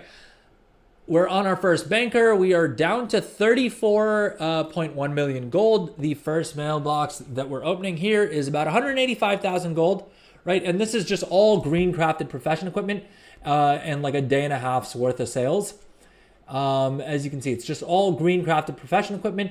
I did not cancel scan on any of these. I've just been posting this when it expires. I post it back up. This is on Illidan, North America, which is one of the fullest servers in the world. And so as a result, if you're playing on any server that is less populated than that, your numbers should hopefully look better because you'll have less competition. You may have a little bit less in sales, but guess what? That also means you'll be able to sell your items for more. And if you are on a high pop server and you feel like you're getting undercut a whole bunch, create an allied race. Check out my guide on that. Yeah. So that got us to 34.279 million gold. Now for the big opening, and hopefully this does get us back over 37 million gold, because Monday's stream we didn't quite make back all of our gold there. So there's that. All right, while we're waiting to log in, we'll see if this guy has any crafting orders that he can get to. I wish I could pretend I didn't need you. What is cancel scanning? You've heard it before, but just don't know what it is. Yeah, sure. So I can show you real quick. But basically what cancel scanning is that a lot of times on the auction house, when you post items up, you will get undercut, right? Where someone will post after you and they'll post it for cheaper. And so one of the things that you may want to do, let's cancel the auctionator scan real quick here.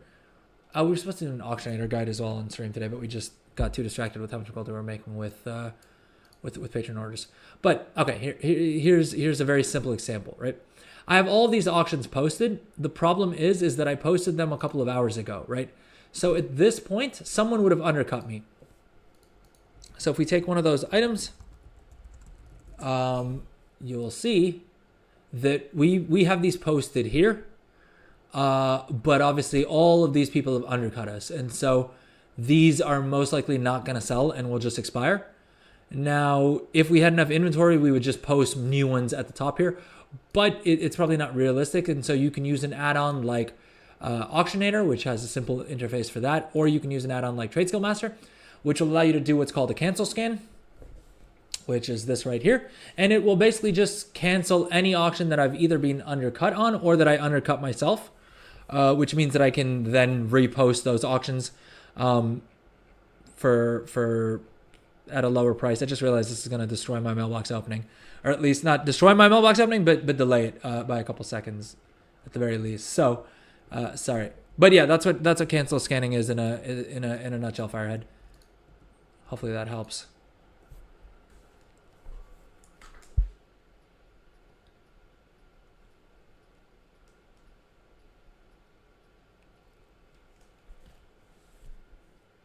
Okay, so, these got returned. It's literally from when I leveled up and chaining on this too. But okay, our first mailbox is 2.5 million gold. Give me 1 second. I just can't say no to all these crafting orders.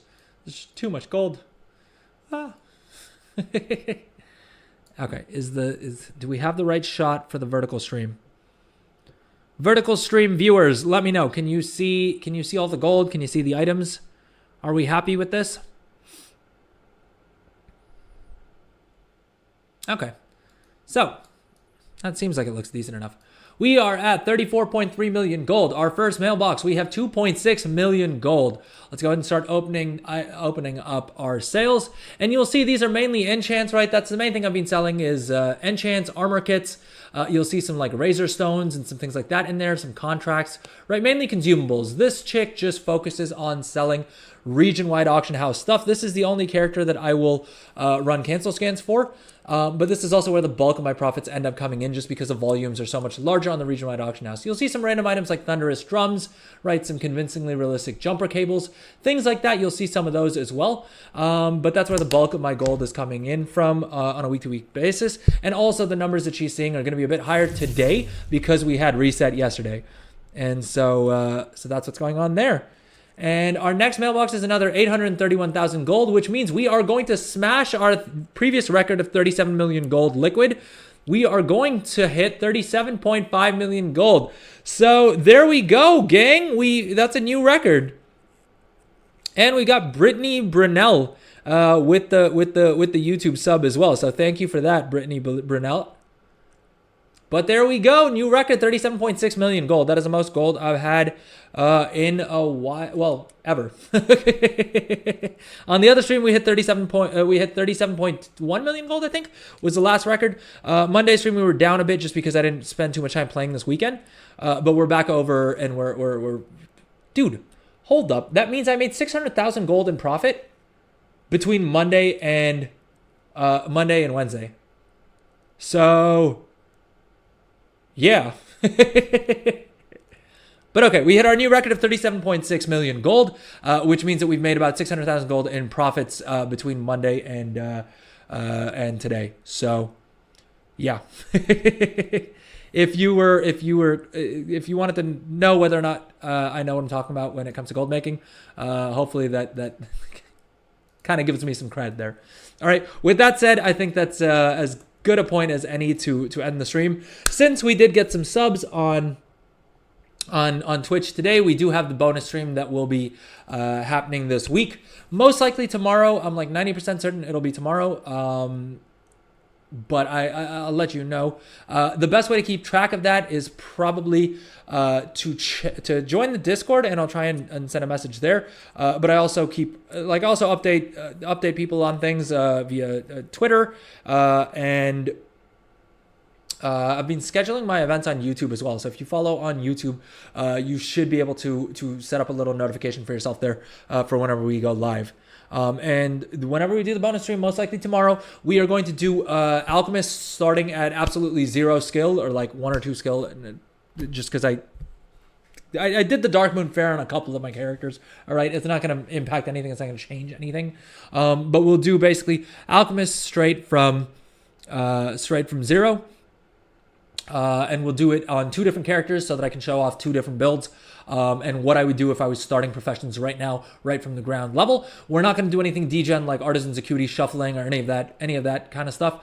Just realistically in like however long the stream is, like 2 or 3 hours.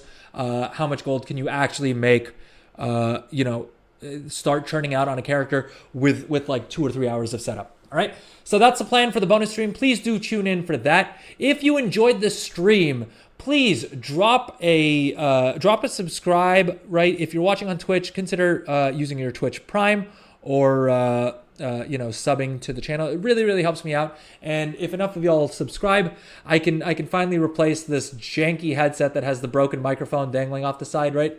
Firehead on YouTube, you're saying, dang, I didn't realize you're swimming in gold.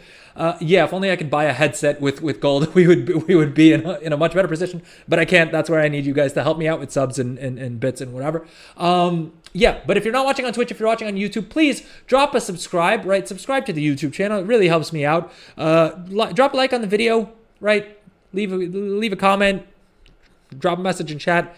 Do the things, right? I feel like all of us are on the internet enough these days to know what all the things are, right? The comment, like, subscribe, follow. What am I missing? Right? Do the things. Show your boy some love. With that said, we're gonna wrap up here. Thank you to everyone. We got 2 subs today. Bipolar Taco, thank you so much for the sub. And we had one more sub. If I was better at being a streamer, I would remember who that was, but I'm not. So give me I think Master Louis as well, right? Yeah, Master Louis, thank you so much for the Prime sub as well. Very, very much appreciate both of y'all. Appreciation to the people who subbed on YouTube. And I don't know if we had any followers on today's stream, but yeah, thank you everyone for everything. All right, have fun out there. Stay safe. May the RNG gods be ever in your favor, and may you guys all make a bunch of gold. Hopefully, somewhere in all of the nonsense that I've been spewing for the past 4 hours, there was something helpful that will help you guys earn some more gold, because that's the whole reason I'm doing all this. So anyway, that said, I will most likely see you guys tomorrow. Otherwise, Monday, Wednesday, Friday, right? So Friday is our next stream, our next scheduled stream, and I will see all of you beautiful people then. Please do come back for it. All right. I love having repeat viewers. I love when people are active in chat. And we're going to wrap up here. And I'm actually going to remember to raid another channel. So if you have any suggestions for raids, you can use channel points to direct the raid. Otherwise, just drop a message in chat and we'll figure out who we're raiding based off of that. All right. Thank you, everyone. Oh, and thank you for the follow, BB89. Very much appreciate it. All right. Thank you, everyone. Have a good time out there. And I need to find someone to raid. I'll see who we do that to. All right. Thanks, folks. And whoever we do raid, stick around, right? Say hello. Let them know I sent you. Use my emote. We have the stupid, me doing this stupid thumbs up thing, right? Whenever we raid, let's be polite. Let's look nice. And let's use my emote. All right. Take care, everyone. Good luck out there. Have fun. And I will see you guys most likely tomorrow. Thank you. Bye-bye.